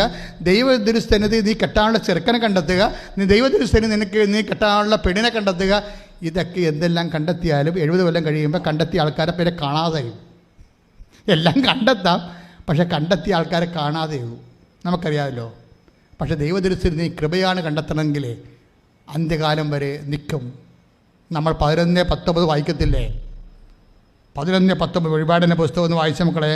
വെളിപാടിൻ്റെ പുസ്തകം 11:19. അപ്പോൾ സ്വർഗത്തിൽ ദൈവത്തിന്റെ ആലയം തുറക്കപ്പെട്ടു. ഒന്ന് പറഞ്ഞേ. അപ്പോൾ സ്വർഗത്തിൽ ദൈവത്തിന്റെ ആലയം തുറക്കപ്പെട്ടു. അതിൽ അവിടുത്തെ വാഗ്ദാന പേടകം കാണായി. അതിൽ അവിടുത്തെ വാഗ്ദാന പേടകം കാണായി. ഞാൻ അതിന്റെ അടുത്ത വരി വായിച്ചേ. മിന്നൽ പിണരുകളും ഘോഷങ്ങളും ഇടിമുഴക്കങ്ങളും ഭൂകമ്പവും വലിയ കന്മഴയും ഉണ്ടായി. ദൈവ സാന്നിധ്യത്തിന്റെ ഒരു അടയാളങ്ങളാണ്. അടുത്ത വായിച്ചേ. സ്വർഗത്തിൽ വലിയ ഒരു അടയാളം കാണപ്പെട്ടു. സൂര്യനെ ഉടയാടയാക്കിയ ഒരു സ്ത്രീ. അവളുടെ പാദങ്ങൾക്കടിയിൽ ചന്ദ്രൻ. ശിരസിൽ 12 നക്ഷത്രങ്ങൾ കൊണ്ടുള്ള കിരീടം. അവൾ ഗർഭിണിയായിരുന്നു. അതാണ് വാഗ്ദാന പേടകം. വാഗ്ദാന പേടകം കാണായി എന്ന് പറയുമ്പോൾ ആ വാഗ്ദാന പേടകം ആരാണെന്ന് പറയുന്നുണ്ട്. ആരാണത്? ഗർഭിണിയായ ഒരു സ്ത്രീയാണ്. ആ ഗർഭത്തിൽ ആരാണുള്ളത്? യേശു ക്രിസ്തു. അപ്പൊ അവൾ ആരായിരിക്കും? അമ്മ. കൈ ഇടിച്ച്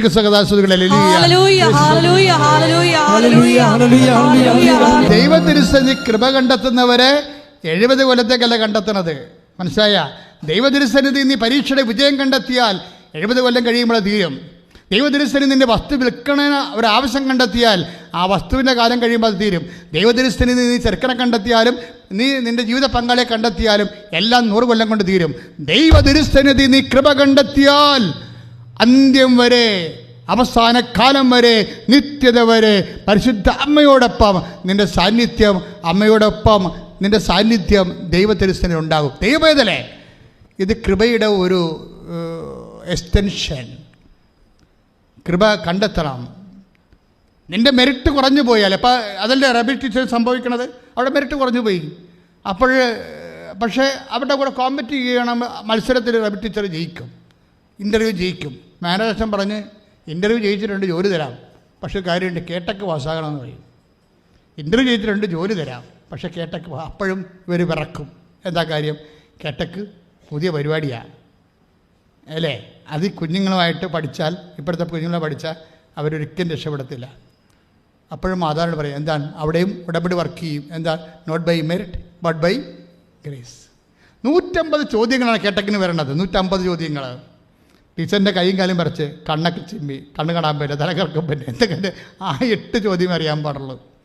8 ചോദ്യമേ അറിയാൻ പാടുള്ളൂ 150 ചോദ്യത്തിൽ. കാര്യം 17 കൊല്ലമല്ല പഠിച്ചിറങ്ങിയിട്ട്.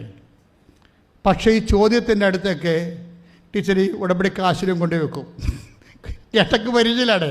ഉടമ്പടി ഈ 150 ചോദ്യത്തിൻ്റെ പിന്നിലും കൊണ്ടുപോയി ഉടമ്പടി കാശിൽ വെക്കുമ്പോൾ ചില ചോദ്യങ്ങൾ ബ്ലിങ്ക് ചെയ്യും. അതെല്ലാം ടിക്ക് ചെയ്ത് വെക്കും. ആരാണ്? മാതാവ് നേരിട്ട് ഇടപെട്ടിരിക്കുകയാണ്. ഈ ചോദ്യങ്ങൾ ചില ഉത്തരങ്ങൾ ബ്ലിങ്ക് ചെയ്യിക്കുകയാണ്. അത് ഭയങ്കര രസമാണ് ടീച്ചർ പറഞ്ഞ് കേൾക്കാൻ. അത് അവർക്കറിയത്തില്ല. അവർക്ക് 8 എണ്ണമേ അറിയാൻ പാടില്ല. 150 ചോദ്യങ്ങളുണ്ട്. അവർ 94 എണ്ണത്തിന് റെഫർ ചെയ്ത് ഈ 94 ഉത്തരം അവർ പറഞ്ഞു എനിക്ക് സത്യമായിട്ട് 8 ഉത്തരവേ അറിയാൻ പാടുള്ളൂ, ബാക്കിയെല്ലാം എൻ്റെ അമ്മ എഴുതി തന്നതാണെന്നാണ്. കൈയടിച്ച് കർത്താവിനെ ഹല്ലേലൂയ ഹല്ലേലൂയ ഹല്ലേലൂയ ഹല്ലേലൂയ മഹത്വം മഹത്വം ആരാധന ആരാധന. അവരുടെ സർക്കാർ ജോലിയായി. നോക്കിയ ഒരു സ്റ്റോറി വന്ന കാര്യമുണ്ടല്ലേ. എന്താ കാര്യം വെച്ച് കഴിഞ്ഞാൽ ഉടമ്പടിയുടെ ഒരു സംഭവം, ഇവിടെ കമ്പ്, സർക്കാർ ജോലി എന്നുള്ള സ്വപ്നത്തിൻ്റെ കമ്പ് പണ്ടേ കരിഞ്ഞു പോയതാണ്. പക്ഷെ ഉടമ്പടി വെച്ച് കഴിയുമ്പോൾ കൂടാരത്തിലേക്ക് വരികയാണത്. അഹ്റോൻ്റെ കമ്പ് ഈ അവധാന പേടത്തിലിരിക്കുന്ന ഒരു ഐറ്റം എന്താണെന്നറിയാമോ? ഒരു ഐറ്റം വചനമാണ്. ഒരൈറ്റം എന്താണ്? അഹ്റോൻ്റെ ഉണങ്ങിയ കമ്പ് കൂടാരത്തിൽ വെച്ചതാണ്. എന്നിട്ടത് പിറ്റേ ദിവസം മോസസ് ഇവിടുന്ന് നോക്കുമ്പോൾ അത് ബദാം കായ്ച്ച് കിടക്കും. നിൻ്റെ സ്വപ്നങ്ങൾ കരിഞ്ഞു പോയതോ അപ്ഡേറ്റ് ആയതോ നീ വ്യർത്ഥം വെച്ച് പോയതോ എല്ലാം ഉടമ്പടിയിൽ മാതാവ് ടേക്കപ്പ് ചെയ്യും. അത് സംഖ്യാപുസ്തകത്തിലാണുള്ളത്. സംഖ്യ അല്ലേ? സംഖ്യ ഒന്ന് വായിച്ചോളൂ. സംഖ്യ ശ്രുതികട്ടെ ഹല്ലേലൂയ യേശുവേ സ്തോത്രം ഹല്ലേലൂയ. സംഖ്യ 17:8 സംഖ്യ 17:8 ശ്രുതികട്ടെ ഹല്ലേലൂയ. സംഖ്യ 17:8 പിറ്റേ ദിവസം മോശ സാക്ഷ്യ കൂടാരത്തിലേക്ക് ചെന്നു. ലേവി കുടുംബത്തിനു വേണ്ടിയുള്ള അഹറോന്റെ വടി മുള പൊട്ടി പൂത്ത് തളിർത്ത് ബദാം പഴങ്ങൾ കായ്ച്ചു നിന്നു. അതാണ് റീബി ടീച്ചറിൻ്റെ സാക്ഷ്യത്തിൻ്റെ സംഗ്രഹം. അവരുടെ ഒരു വരണ്ട വടിയായിരുന്നു. 17 കൊല്ലം ഒന്നും ചെയ്യാതെ പോയ അത് ആ വിഷയം ഉപേക്ഷിച്ചതാണ്. പക്ഷെ ഉടമ്പടി വെക്കുമ്പോഴത് ഈ അഹറോൻ്റെ പടി പോലെ പൂത്ത് തളർത്ത് നിൽക്കും. മനുഷ്യനെ പ്രത്യാശ നഷ്ടപ്പെട്ട എല്ലാ വിഷയങ്ങൾക്കും ദൈവം പ്രത്യാശ കൊടുക്കും. അത് ഈ വാഗ്ദാന പേടകത്തിൽ മോശയോട് ദൈവം പറഞ്ഞ് ഈ അഹറോൻ്റെ പൂത്ത വടി ബദാം കായ്ച്ചത് എടുത്തിരുന്ന് വെക്കാൻ പറഞ്ഞ്. ഇത് പിന്നീട് 11:9 ഹെബ്രായ ലേഖനം വായിച്ചവനെ 9:4 അതിൽ സ്വർണം കൊണ്ടുള്ള ധൂപപീഠവും എല്ലാ വശവും പൊന്നു പൊതിഞ്ഞ വാഗ്ദാന പേടകവും ഉണ്ടായിരുന്നു. മന്ന വെച്ചിരുന്ന സ്വർണ്ണ കലശവും മന്ന വെച്ചിരുന്ന സ്വർണ്ണ വാഗ്ദാന പേടകത്തിലുള്ള ഐറ്റമാണ് ഈ പറയണത്. മന്ന വെച്ചിരുന്ന സ്വർണ്ണ കലശവും അഹറോന്റെ തളിർത്ത വടിയും ഉടമ്പടിയുടെ ഫലകങ്ങളും അതിൽ സൂക്ഷിച്ചിരുന്നു. നിങ്ങൾ ഉടമ്പടി ഫലകങ്ങൾ ഇതിലല്ലേ സൂക്ഷിക്കണത്? അതെന്ത് സംഭവിച്ചു കഴിഞ്ഞാൽ ഉടമ്പടിയുടെ ഫലകങ്ങൾ എന്ന് പറഞ്ഞ വചനമാണ് മോസസിന് കൊടുത്തത്. പിന്നെ അഹറോൻ്റെ തളർത്ത വടി പ്രത്യാശ. പിന്നെ എന്താണ്? വാഗ്ദാന പേടകത്തിൽ സ്വർണ്ണക്കലശത്തിൽ മന്നാപ്പം. കാര്യം ജനം ഭക്ഷണം ഇല്ലെന്ന് പറഞ്ഞപ്പോൾ ആകാശത്തും ദൈവം ഭക്ഷണം കൊടുത്തതിൻ്റെ കാര്യം. അതായത് ഇതെല്ലാം ഒരു സാധ്യത മങ്ങുമ്പോൾ ജോലി, വീട്, വിവാഹം, ജീവിതം, യാത്ര എല്ലാത്തിനും മാനുഷികമായ മെറിറ്റുകൾ കുറയുമ്പോൾ ദൈവത്തിൻ്റെ ഇടപെടലുകളുടെ അടയാളങ്ങളാണ് അഹറോൻ്റെ തളർത്ത വടിയും മന്ന അപ്പവും. അതുപോലെ തന്നെ അതിനെ നിവൃത്തിയാക്കുന്ന ദൈവത്തിൻ്റെ വചനവും. അപ്പോൾ അവൻ പറയണത് പോലെ ചെയ്യാവുന്നല്ലേ നമ്മൾ പറയണത് മാതാവിൻ്റെ മധ്യസ്ഥത്തിൽ. അപ്പോഴിതുപോലെ നിൻ്റെ പ്രത്യാശ കരിഞ്ഞ വടികളെല്ലാം തളർക്കും. നീ ചിന്തിക്കാത്ത സ്ഥലത്ത് നിന്ന് നിനക്ക് ആഹാരം കിട്ടും, വഴി കിട്ടും, ജോലി കിട്ടും. ഇതെല്ലാം ദൈവത്തിൻ്റെ വാഗ്ദാനങ്ങളാണ്. അതിനാണ് വാഗ്ദാന പേടകം എന്ന് പറയണത്. പുതിയ നിയമത്തിൽ വാഗ്ദാന പേടകം പരിശുദ്ധ അമ്മയാണ്. യേശുവും വാഗ്ദാന പേടകമാണ്. പക്ഷേ മരിയൻ ഉടമ്പടി വാഗ്ദാന പേടകമായ പരിശുദ്ധ അമ്മയുടെ മധ്യസ്ഥത്തിലേക്ക് നമ്മുടെ ജീവിതം നമ്മൾ പുനഃക്രമീകരിച്ചുകൊണ്ട് യേശുവിന് സാക്ഷ്യമായി ജീവിക്കുന്ന ഒരു വിശ്വാസത്തിൻ്റെ ഒരു നിത്യസമർപ്പണമാണ്. പ്രാർത്ഥിക്കുക. കർത്താവായ ദൈവമേ, കർത്താവായ ദൈവമേ, മരിയൻ ഉടമ്പടിയുടെ ആത്മാവും അന്തസത്തയും അറിഞ്ഞുകൊണ്ട് അത് നിലവിൽ വരുത്തുവാനും ദൈവത്തിന്റെ സാന്നിധ്യം എനിക്ക് എല്ലാ മേഖലകളിലും സംരഭ്യമാക്കുവാനും എന്നെ ലൂക്കാ 1:30 അനുസരിച്ചുകൊണ്ട് പരിശുദ്ധ അമ്മയെപ്പോലെ എനിക്കും ദൈവതിരുസന്നിധിയിൽ അമ്മയുടെ മാധ്യസ്ഥത്തില് കൃപ കണ്ടെത്തുവാൻ കൃപയുടെ അവസാനം നിത്യതയിലെ ദൈവത്തോടുകൂടി ആയിരിക്കുവാൻ എന്നെ അഭിഷേകം ചെയ്യണം. ശ്രദ്ധിക്കട്ടെ.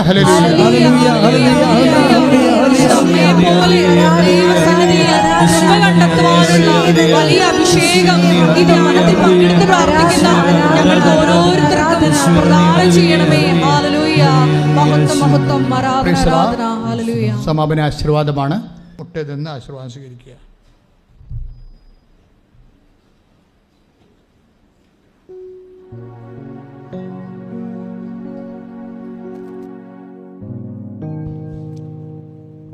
നമ്മുടെ എല്ലാ ഉടമ്പടി നിയോഗങ്ങള് ദിവികാരുണ്യ സന്നിധിയിൽ സമർപ്പിക്കാം. പരിശുദ്ധ അമ്മയുടെ പ്രത്യക്ഷീകരണത്തിൻ്റെ സ്ഥിരം സാക്ഷിയായി എന്നെയും എൻ്റെ കുടുംബത്തെയും ഉയർത്തണമേ എന്ന് പ്രാർത്ഥിച്ചുകൊണ്ട് ശിരസ് നമിച്ച് നമുക്ക് ദിവികാരുണ്യനാഥൻ്റെ ആശീർവാദം സ്വീകരിക്കാം. Hallelujah, hallelujah. യേശുവേ ആരാധന, മഹത്വം മഹത്വം, ആരാധന ആരാധന. ഹല്ലേലൂയ. യേശുവേ ആരാധന. Hallelujah, hallelujah, hallelujah. യേശുവേ നന്ദി. യേശുവേ ആരാധന. ഹല്ലേലൂയ. മഹത്വം മഹത്വം, ആരാധന ആരാധന. Hallelujah, hallelujah. യേശുവേ ആരാധന. Hallelujah, hallelujah, hallelujah. മഹത്വം മഹത്വം, ആരാധന ആരാധന. Hallelujah, hallelujah. യേശുവേ ആരാധന. Hallelujah, hallelujah. യേശുവേ നന്ദി. യേശുവേ ആരാധന. Hallelujah, hallelujah. മഹത്വം മഹത്വം, ആരാധന ആരാധന. ഹല്ലേലൂയ, പരിശുദ്ധ പരമ ദിവ്യകാരുണ്യമേ, എന്നുമെന്നും അങ്ങേയ്ക്കാരാധന. പരിശുദ്ധ പരമ ദിവ്യകാരുണ്യമേ, എന്നുമെന്നും അങ്ങേയ്ക്കാരാധന. പരിശുദ്ധ പരമ ദിവ്യകാരുണ്യമേ, എന്നുമെന്നും അങ്ങേയ്ക്കാരാധന.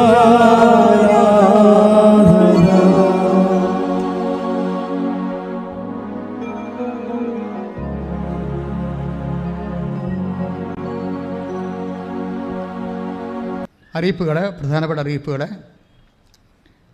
1.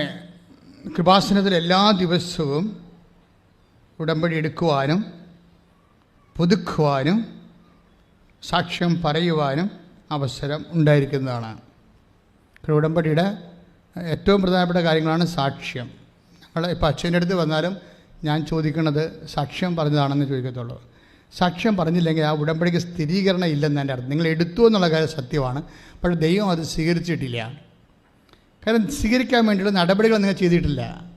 എന്തൊക്കെ ചെയ്യാത്തതെന്ന് വെച്ച് കഴിഞ്ഞാൽ നിങ്ങളത് വീട്ടിൽ കൊണ്ടേ വെക്കുന്നു, പിന്നീട് അതിൻ്റെ പ്രാർത്ഥനകൾ കുറക്കുന്നു, അല്ലെങ്കിൽ രോഗികളെ കാണുന്നില്ല, അല്ലെങ്കിൽ ദാനധർമ്മം ചെയ്യുന്നില്ല, ബൈബിൾ വായിക്കുന്നില്ല, നിങ്ങൾ ഉഴപ്പുന്നു. അപ്പോൾ സ്വാഭാവികമായിട്ട് നിങ്ങൾക്ക് സാക്ഷ്യം കിട്ടത്തില്ല. സാക്ഷ്യം കിട്ടാത്തവർ ഞാൻ കൈകാര്യം ചെയ്യേണ്ട കാര്യമില്ല. കാര്യം അവർ പ്രോസസ്സിലാണല്ലോ. പിന്നെ രോഗമായി അടിയന്തര വിഷയങ്ങളെല്ലാം എടുക്കും. രോഗം, കടം, ഇപ്പം അതായത് മുന്നിൽ സമയമില്ലാത്ത അച്ഛൻ ആൾക്കാരെ കാണുന്നത് മുന്നിൽ സമയമില്ലാത്ത ഏറ്റവും എമർജൻസി ആയിട്ടുള്ള ആൾക്കാരെ. പണ്ട് അങ്ങനെയല്ലായിരുന്നു.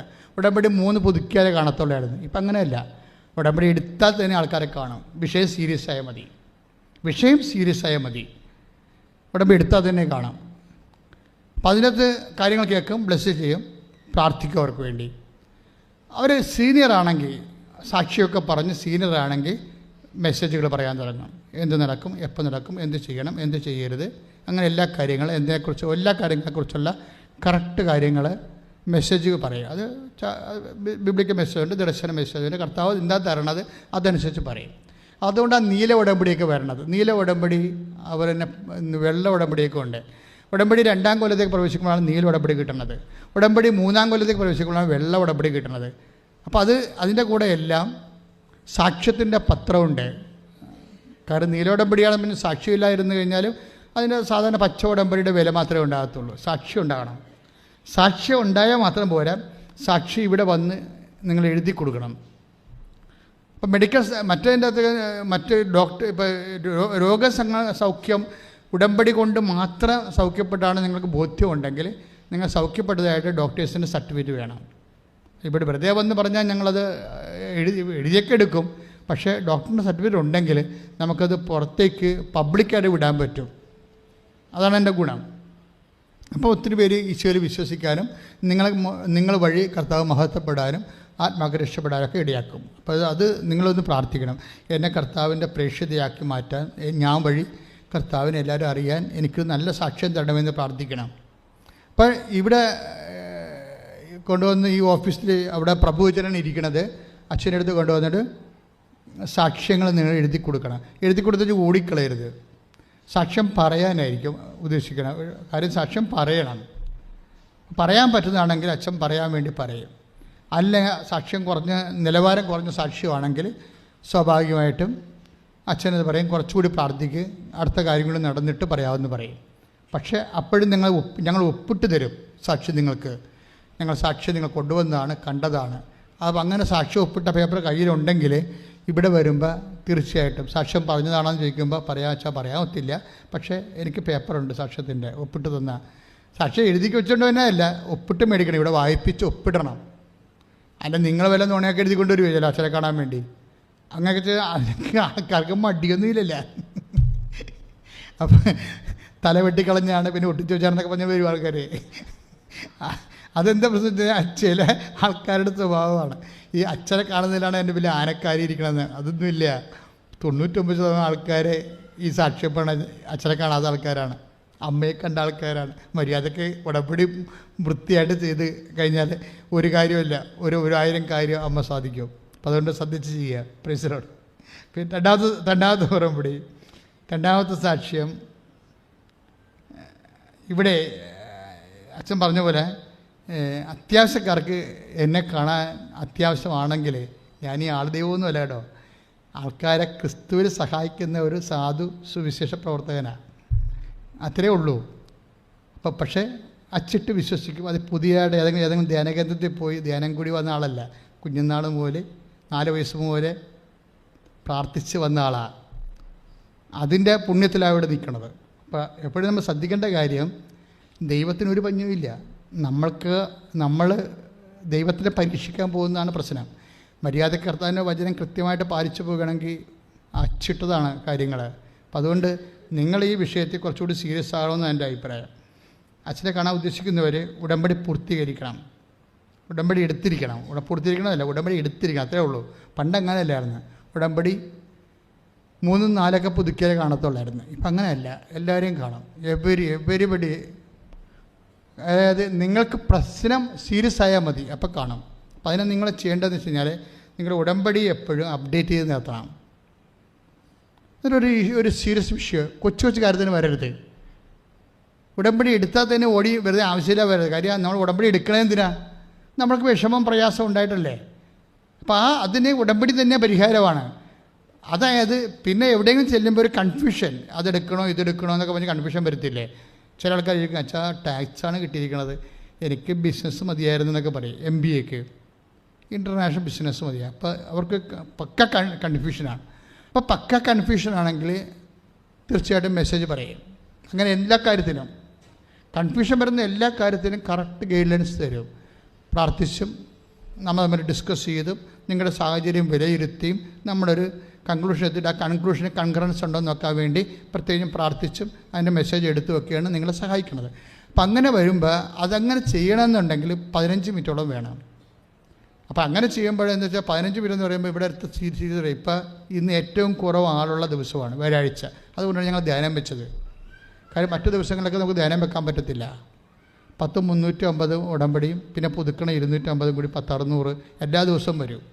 അപ്പം അങ്ങനെ വരുമ്പോൾ നമുക്കൊന്നും ചെയ്യാൻ പറ്റത്തില്ല. ഇവിടെ ഇന്നിപ്പോൾ ഇത്തിരി സമാധാനമുണ്ട്. അപ്പോൾ ഇത്രയും വിഷയത്തിൽ നിന്നാണ് നമ്മൾ ആൾക്കാരെ എടുക്കേണ്ടതെന്ന് ഓർക്കണം.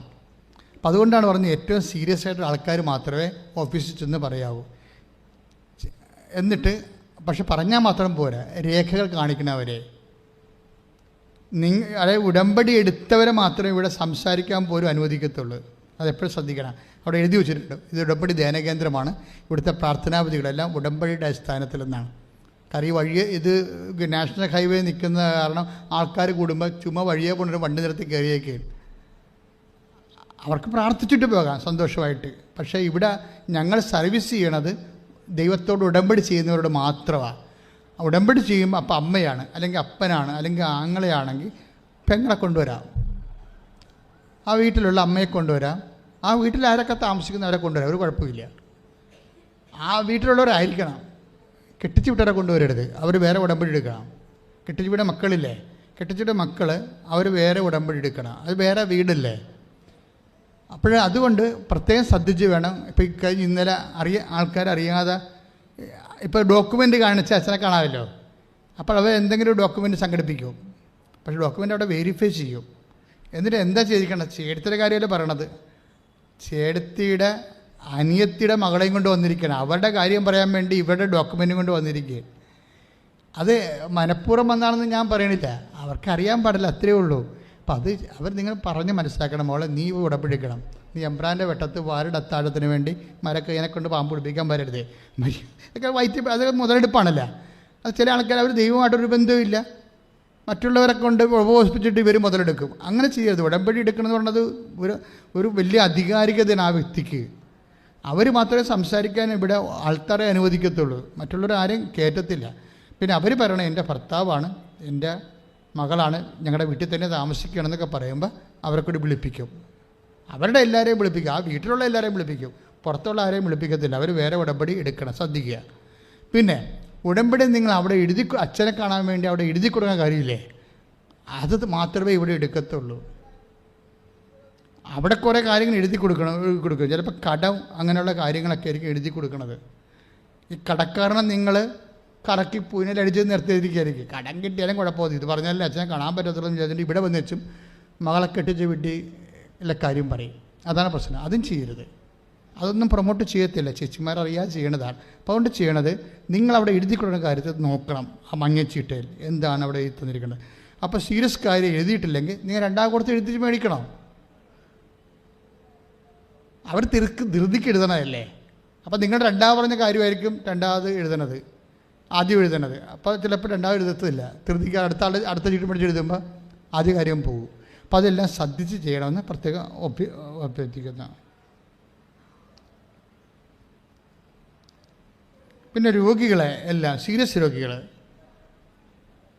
ക്യാൻസർ, ഹൃദ്രോഗം, കിഡ്നി രോഗം, കരൾ രോഗം, അതെല്ലാം എടുക്കും. അപ്പം എൻ്റെ രേഖ കാണിക്കണം. അപ്പോൾ നിങ്ങൾക്ക് രോഗം പറഞ്ഞാൽ പോരെ, രേഖ കാണിക്കണമെന്നൊക്കെ ചോദിക്കും. എന്താ കാണിക്കണമെന്ന് വെച്ച് കഴിഞ്ഞാൽ ഇവിടെ ക്യാൻസറാണെന്ന് പറഞ്ഞാൽ 5 പേര് വന്ന് എന്നെ പറ്റിച്ചിട്ടുണ്ട്. എന്നെ അങ്ങനെ ആരും പറ്റിക്കുന്നത്, ഇവിടെ ക്യാൻസർ പറഞ്ഞ് പറ്റിക്കണമെന്നൊക്കെ പറഞ്ഞ് ഭയങ്കര പാർട്ടിയായിരിക്കും അവരൊക്കെ. അതെന്താ കാര്യം, ഇവർ വിഷയത്തിൽ നിന്ന് മാറി വേറെ സംസാരിക്കും. ഞാൻ ഇതിന്മേൽ ക്യാൻസറാണല്ലോ എഴുതിയിരിക്കണത്. ക്യാൻസറാണെന്ന് വെച്ചാൽ പണ്ട് ക്യാൻസർ വന്നതാണേ, പണ്ടങ്ങാട് വന്നതാണെന്ന്. അതിൻ്റെ വകുപ്പിനിപ്പോൾ ചീട്ടപ്പെടുത്തുന്നത് വേറെ കാര്യം വരെ അന്ന് ചെയ്യരുത്. കാര്യം എന്താ പ്രശ്നം വെച്ചാൽ എനിക്ക് പെട്ടെന്ന് മൂഡൗട്ടാവും. കാര്യം ഈ ആൾക്കാരെ ഒരു അഭിഷേകത്തെ കണ്ടുകൊണ്ട് നിൽക്കുകയല്ലേ. അപ്പോൾ ഇതുപോലെ ഫ്രോഡ് കേസ് വന്നാൽ എനിക്ക് ദേഷ്യം വരും. ദേഷ്യം വന്നപ്പോൾ ഞാൻ ഇവിടുന്ന് പോകണം. കാര്യം അടുത്ത ആളിനത് ബാധിക്കും. ഈ ആത്മാവിൻ്റെ പ്രവർത്തനമല്ലേ, കട്ടായി പോകും. അപ്പോൾ അതുകൊണ്ട് ഞാൻ പിന്നെ അവിടുന്ന് മാറും, ആ ശുശ്രൂഷ അവസാനിപ്പിക്കും. ശാന്തമായി കുറച്ച് നേരം മനസ്സാപ്രവണത്തിലിട്ട് തിരിച്ചു വരും. അപ്പോൾ അതുകൊണ്ട് ഇല്ലാത്ത ഇഷ്യൂ നിങ്ങളായിട്ട് ഉണ്ടാക്കരുത്. കാര്യം ഇത് 1 സെക്കൻഡ് മതി ഇവിടെ, 1 മിനിറ്റ് കൊണ്ടെല്ലാം ശരിയാവും. കാരണം നമ്മൾ ഇത്രയും ഉടമ്പടിയൊക്കെ എടുത്ത് പ്രാർത്ഥിച്ച് പുണ്യം ചെയ്ത് കൃത്യമായിട്ട് നിൽക്കുകയല്ലേ, ചിലപ്പോൾ ഒറ്റ ബ്ലെസ്സിങ് മതി. അല്ലെങ്കിൽ പറയും മകൾ പോയിക്കോളാൻ പറയും, ഒറ്റ പറഞ്ഞില്ല. അത് അമ്മ കൂടെ വരും ആ വിഷയത്തിൽ. കാര്യം ഒന്നും ചെയ്യാൻ പറ്റത്തില്ല, ദൈവം തന്നെ കൂടെ വരേണ്ടി വരും.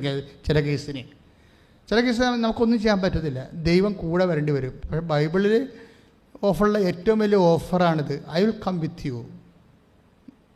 നീ ധൈര്യമായിട്ടിരിക്കാൻ പറഞ്ഞില്ല, അതാണ് ദൈവം കൂടെ. ഉടമ്പടിക്കാകുമ്പോൾ ഉള്ള ഏറ്റവും വലിയ സംഭവം ഈ പാക്കേജ് കൂടെ വരിക എന്നുള്ളത് നമ്മൾ ഉടമ്പടി പ്രകാരമായതുകൊണ്ട് ദൈവം അത് ചെയ്യും. കാര്യം ദൈവം നമ്മൾ അവിശ്വസ്തരായിരുന്നാലും ദൈവം വിശ്വസ്തനായിരിക്കും.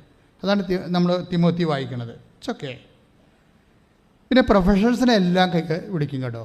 പ്രൊഫഷണൽസിനെ എല്ലാവരും വിളിക്കും.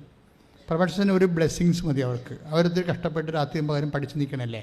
അപ്പോൾ ആ പരീക്ഷയ്ക്ക് ചിലപ്പോൾ ടാബ്ല റാസ എന്ന് പറഞ്ഞാൽ അവരിങ്ങനെ ഒന്നും കിട്ടത്തില്ല, തലയിലൊന്നും കയറണില്ല. അച്ഛൻ ഒത്തിരി പഠിച്ചാണ്, ഒന്നും ഇപ്പോൾ ഓർക്കണില്ലെന്ന് പറയും. ഇങ്ങനെ ഒരു പ്രത്യേക നോസായി പോകും ആൾക്കാർ. അതുപോലെ തന്നെ ടെൻഷൻ അടിച്ച് പല കാര്യങ്ങൾ കൊണ്ടവർ. അപ്പോൾ അതുകൊണ്ട് അവർക്കൊരു ബ്ലെസ്സിങ് കൊടുത്താൽ മതി. മാതാവ് അവരെ സഹായിക്കുകയും ചെയ്യും, പരിശുദ്ധാത്മാവ് അവരെ കൊണ്ടെല്ലാം. ഇപ്പോൾ ടീച്ചർ എഴുതുന്നുണ്ട്, ടീച്ചറിന് അറിയത്തില്ലേ 150 ക്വസ്റ്റിനിൽ 8 അറിയാൻ പാടുള്ളൂ, ബാക്കി എല്ലാം ചെയ്ത മാതാവാണെന്ന് പറയും. അതാണ് അതിൻ്റെ സംഭവം. അപ്പോൾ ഒരു ബ്ലെസ്സിങ്സ് തന്നെ. അപ്പം അതുകൊണ്ട് ഈ പ്രൊഫഷണൽസിന് ഇപ്പോൾ MD പരീക്ഷ അല്ലെങ്കിൽ OIT കഴിഞ്ഞിട്ട് അവിടെ ചെല്ലുമ്പോഴുള്ള പരീക്ഷ, പ്രൊഫഷണൽസിൻ്റെ പരീക്ഷ, IELTS, അങ്ങനെ എല്ലാ പരീക്ഷയും എടുക്കും. BTech എന്താ കാര്യം വെച്ച് കഴിഞ്ഞാൽ അവരിപ്പോൾ പരീക്ഷയുടെ ലാസ്റ്റ് ഭാഗത്ത് നിൽക്കുകയല്ലേ. അവരൊന്ന് ബ്ലെസ് ചെയ്താൽ ചിലപ്പോൾ അവർക്ക് കർത്താവ് ജോലി കൊടുത്താൽ അനിയത്തിനെ കെട്ടിക്കാം, അല്ലെങ്കിൽ ചേട്ടൻ്റെ ജോലി വാങ്ങിക്കാം, കുടുംബത്തെ കടം മാറ്റാം, വീട് വെക്കാം, കുറേ കാര്യങ്ങൾ പെട്ടെന്ന് നടക്കും. അപ്പോൾ ഞാൻ കുറേ കാര്യങ്ങൾ കണ്ടുകൊണ്ടാണ് നിങ്ങൾ ബ്ലെസ് ചെയ്യണത്. നിങ്ങളെ കാണുമ്പോൾ ഞാൻ പോയി മാതാവിൻ്റെ മുട്ടയിൽ നിൽക്കുന്നതിൻ്റെ കാര്യം അതാണ്. ഇവർ ചിലപ്പോൾ ഒരു വീട്ടിൽ ചിലപ്പോൾ ഒരാളായിരിക്കും ഇങ്ങനെ പൊങ്ങി വന്നിരിക്കുന്നത്. ബാക്കി 4 പേരെ സംരക്ഷിക്കണമെങ്കിൽ ഇവരെ അങ്ങോട്ട് നമ്മളെ രക്ഷപ്പെടുത്തിയാൽ മതി. അപ്പം ഞാനത് വളരെ കൃത്യമായിട്ടാണ് മാതാവിൻ്റെ അടുത്ത് ആ വിഷയം മുട്ടതെന്ന് പറയണത്. അപ്പം നിങ്ങൾ ആ ബ്ലെസ്സിങ്സ് വാങ്ങിച്ചോ. ഇപ്പോൾ 1ഉം 2ഉം ഒക്കെ ഇടയ്ക്ക് IELTS ഒക്കെ പോയാലും നിങ്ങൾ ആ ഉദ്യമങ്ങളിൽ നിന്ന് പോകരുത്. കാരണം ആ ബ്ലെസ്സിങ് അവിടെ കിടപ്പുണ്ട്. ദൈവം സമയമാകുമ്പോൾ നിങ്ങൾ ഈ കമ്പ് പോലെ അതിനെ തളർപ്പിച്ചെടുത്തോളൂ, ഒരു കുഴപ്പമില്ല. നിരാശപ്പെടുകയോ ഞാൻ പ്രാർത്ഥിച്ചല്ല എന്നിട്ട് എൻ്റെ മുടിയുടെ പോയല്ല ഇങ്ങനെയൊക്കെ വർത്തമാനം പറയരുത്. കാര്യം ഹൃദയത്തെ സംഗ്രഹിച്ച് അമ്മയെപ്പോലെ മൗനമായിരുന്ന് പ്രാർത്ഥിച്ച് മുന്നോട്ട് പോകണം. അത്രയേ ഉള്ളൂ എൻ്റെ കാര്യം. ചെക്കോയെ. അടുത്തത് 3ാമത്തെ അറിയിപ്പ്, മരീൻ അപ്പാരിഷൻ സെൻറ്റർ. അതായത് ഇവിടുത്തെ ഒരു സീരിയസ് പ്രോജക്റ്റാണിത്. അതായത് ഒത്തിരി പേര് ഇപ്പോഴും രാത്രിയും പകലൊക്കെ വന്നുകൊണ്ടിരിക്കുകയല്ലേ ആൾക്കാർ. 3 മണിക്കൊക്കെ വരും ഇവിടെ. 3 മണി തൊട്ട് ആൾക്കാരിങ്ങനെ വരാൻ തുടങ്ങും രാത്രി. അപ്പോൾ ഇവർക്ക് എവിടെ പോകണം, എവിടെ താമസിക്കണം, ഒരു ഐഡിയയും ഇല്ല. അപ്പോൾ ഇവർ ഓരോ വീടുകളിലൊക്കെ പോയി താമസിക്കും. പിന്നെ രാവിലെ വന്നവർ പോലും ഓരോ വീടുകളിലൊക്കെ പോകുന്നുണ്ട് അവരുടെ കാര്യങ്ങൾക്കൊക്കെ എല്ലാം. അപ്പോൾ അങ്ങനെ ഒരു തീർത്ഥാടകർക്കൊരു ഫണ്ടിലല്ലാത്ത സാഹചര്യമാണ് ഇപ്പോൾ ഉള്ളത്. അപ്പോൾ പലരും പറഞ്ഞ അച്ഛാ കൃപാസനത്തായിട്ട് നിങ്ങൾ എങ്ങനെയെങ്കിലും ഞങ്ങളെ സന്ധിക്ക് തീർത്ഥാടകരെ ഇങ്ങനെ അമ്മയെ കാണാൻ വേണ്ടി വരുന്നവരെ. അപ്പോൾ അതുകൊണ്ട് നമ്മൾ സ്ഥലം വാങ്ങിച്ചു. അപ്പോൾ അവിടെ കെട്ടിടം പണിതുകൊണ്ടിരിക്കണം. അപ്പം കുഴപ്പമില്ല, വിളിച്ച് പറഞ്ഞാൽ മതി, ഞങ്ങളത് ബുക്ക് ചെയ്തിട്ടേക്കും. നിങ്ങൾക്ക് വന്ന് രാത്രി താമസിച്ചിട്ട് കുളിച്ച് ഉറങ്ങി അവിടെ ബ്രേക്ക്ഫാസ്റ്റ് ക്രമീകരിച്ച് കഴിച്ചിങ്ങോട്ട് പോന്നാൽ മതി. അപ്പോൾ നമ്മൾ അങ്ങനെ ഒരു പദ്ധതിയാണ് ഇപ്പോൾ ചെയ്യണത്. അപ്പം അതിന് അമ്മയ്ക്കൊരു മുറി, എൻ്റെ സ്വന്തം പ്രാർത്ഥനാ മുറി എന്ന് പറഞ്ഞ പ്രോജക്റ്റാണ്. കുറേ മുറികളുണ്ടാവും അതിൻ്റെ അകത്ത്. ആ സ്ഥലത്തിൽ നിങ്ങൾക്ക് വേണേൽ അതിൻ്റെ അകത്ത് ഒരു മുറി 4 വർഷത്തേക്ക് കിട്ടും ഒരാൾക്ക്. ആ പദ്ധതിയിൽ പങ്കെടുക്കുന്നവർക്ക് ഒരു മുറി 4 വർഷത്തേക്ക് 4 ദിവസം കിട്ടും, ഒരു വർഷം. ഇപ്പോൾ 4 ദിവസമൊക്കെ അതിൽ ആൾക്കാർ വരത്തുള്ളൂ, ഒരു വർഷം മാക്സിമം. അപ്പോൾ ഒരു മുറി 4 ദിവസത്തേക്ക് നിങ്ങൾക്ക് ഫ്രീ ആയിട്ട് കിട്ടും. അങ്ങനെ 5 വർഷം കിട്ടും. അതാണ് പ്രോജക്റ്റ്. അമ്മയ്ക്കൊരു മുറി, എൻ്റെ സ്വന്തം പ്രാർത്ഥനാ മുറി. അപ്പോൾ അതിൻ്റെ ഒരു ഇനീഷ്യൽ എമൗണ്ട് നിങ്ങൾ കൊടുത്താൽ മതി. ഒരു പ്രാഥമികമായ ചിലവ്. കാര്യം പലരും ആ പദ്ധതിയിലുണ്ടാകുമല്ലോ. അപ്പോൾ ആർക്കും ഭാരമില്ലാത്ത രീതിയിൽ പോകും. അപ്പോൾ അതിനുവേണ്ടി ഈ നമ്പറിൽ വിളിച്ചാൽ മതി. 94 47 69 68 15. ഈ നമ്പറിൽ വിളിച്ചിട്ട് എനിക്കൊരു മുറി വേണം, എന്താ ചെയ്യേണ്ടതെന്ന് ചോദിക്കണം. അത്രേ ഉള്ളൂ. 94 47 69 68 15. ഓക്കെ, അതാണ് നമ്പർ. ഇനി മിഷണറീസ് അപ്പാരിഷൻ, അതായത് ഇതൊരു പൈസ അസോസിയേഷനാണ്. ഇതിങ്ങനെ തുടങ്ങാൻ കാരണം മാതാവിൻ്റെ അപ്പാരിഷൻ സന്ദേശങ്ങൾ മാതാവിൻ്റെ പ്രത്യക്ഷീകരണമാണല്ലോ ഇതിൻ്റെ ഏറ്റവും പ്രധാനപ്പെട്ടത്. ഉടമ്പടി പോലും അമ്മ തന്നത് പ്രത്യക്ഷീകരണത്തിൻ്റെ സ്ഥിരീകരണത്തിനാണ്. ഈ പ്രത്യക്ഷീകരണം ലോകത്തിലെ ഏറ്റവും വലിയ പ്രത്യക്ഷീകരണമാണ് നടന്നത്. പക്ഷേ അത് ഈ മലയാള ലോകത്തിനല്ലേ അറിയത്തുള്ളൂ, ലോകം മുഴുവൻ അറിയണം. ദുരന്തമുണ്ടാകാൻ പോണ പ്രാർത്ഥിക്കണമെന്ന് പറഞ്ഞപ്പോൾ അത് വത്തിക്കാൻ ഔദ്യോഗികമായിട്ട് ഈ പ്രത്യക്ഷീകരണം സ്ഥിരീകരിക്കേണ്ടത്. അതിനാണ് നമ്മൾ പ്രത്യക്ഷീകരണം പ്രാർത്ഥന ചെല്ലണത്. ആ പ്രത്യക്ഷീകരണത്തിനോട് ചേർന്ന് പ്രവർത്തിക്കാൻ ആഗ്രഹമുള്ള ആൾക്കാർക്ക് ഇവിടെ സ്റ്റാഫായിട്ട് ചേരാവുന്നതാണ്. അതിനാണ് മരിയൻ അപ്പാരിഷൻ മിഷണറീസ് എന്ന് പറയണത്. ചിലപ്പോൾ 6 മാസമായിരിക്കും, ചിലപ്പോൾ 1 കൊല്ലമായിരിക്കും, ചിലപ്പോൾ ജീവിതകാലം മുഴുവനായിരിക്കും. അത് അവരുടെ സൗകര്യമാണ്.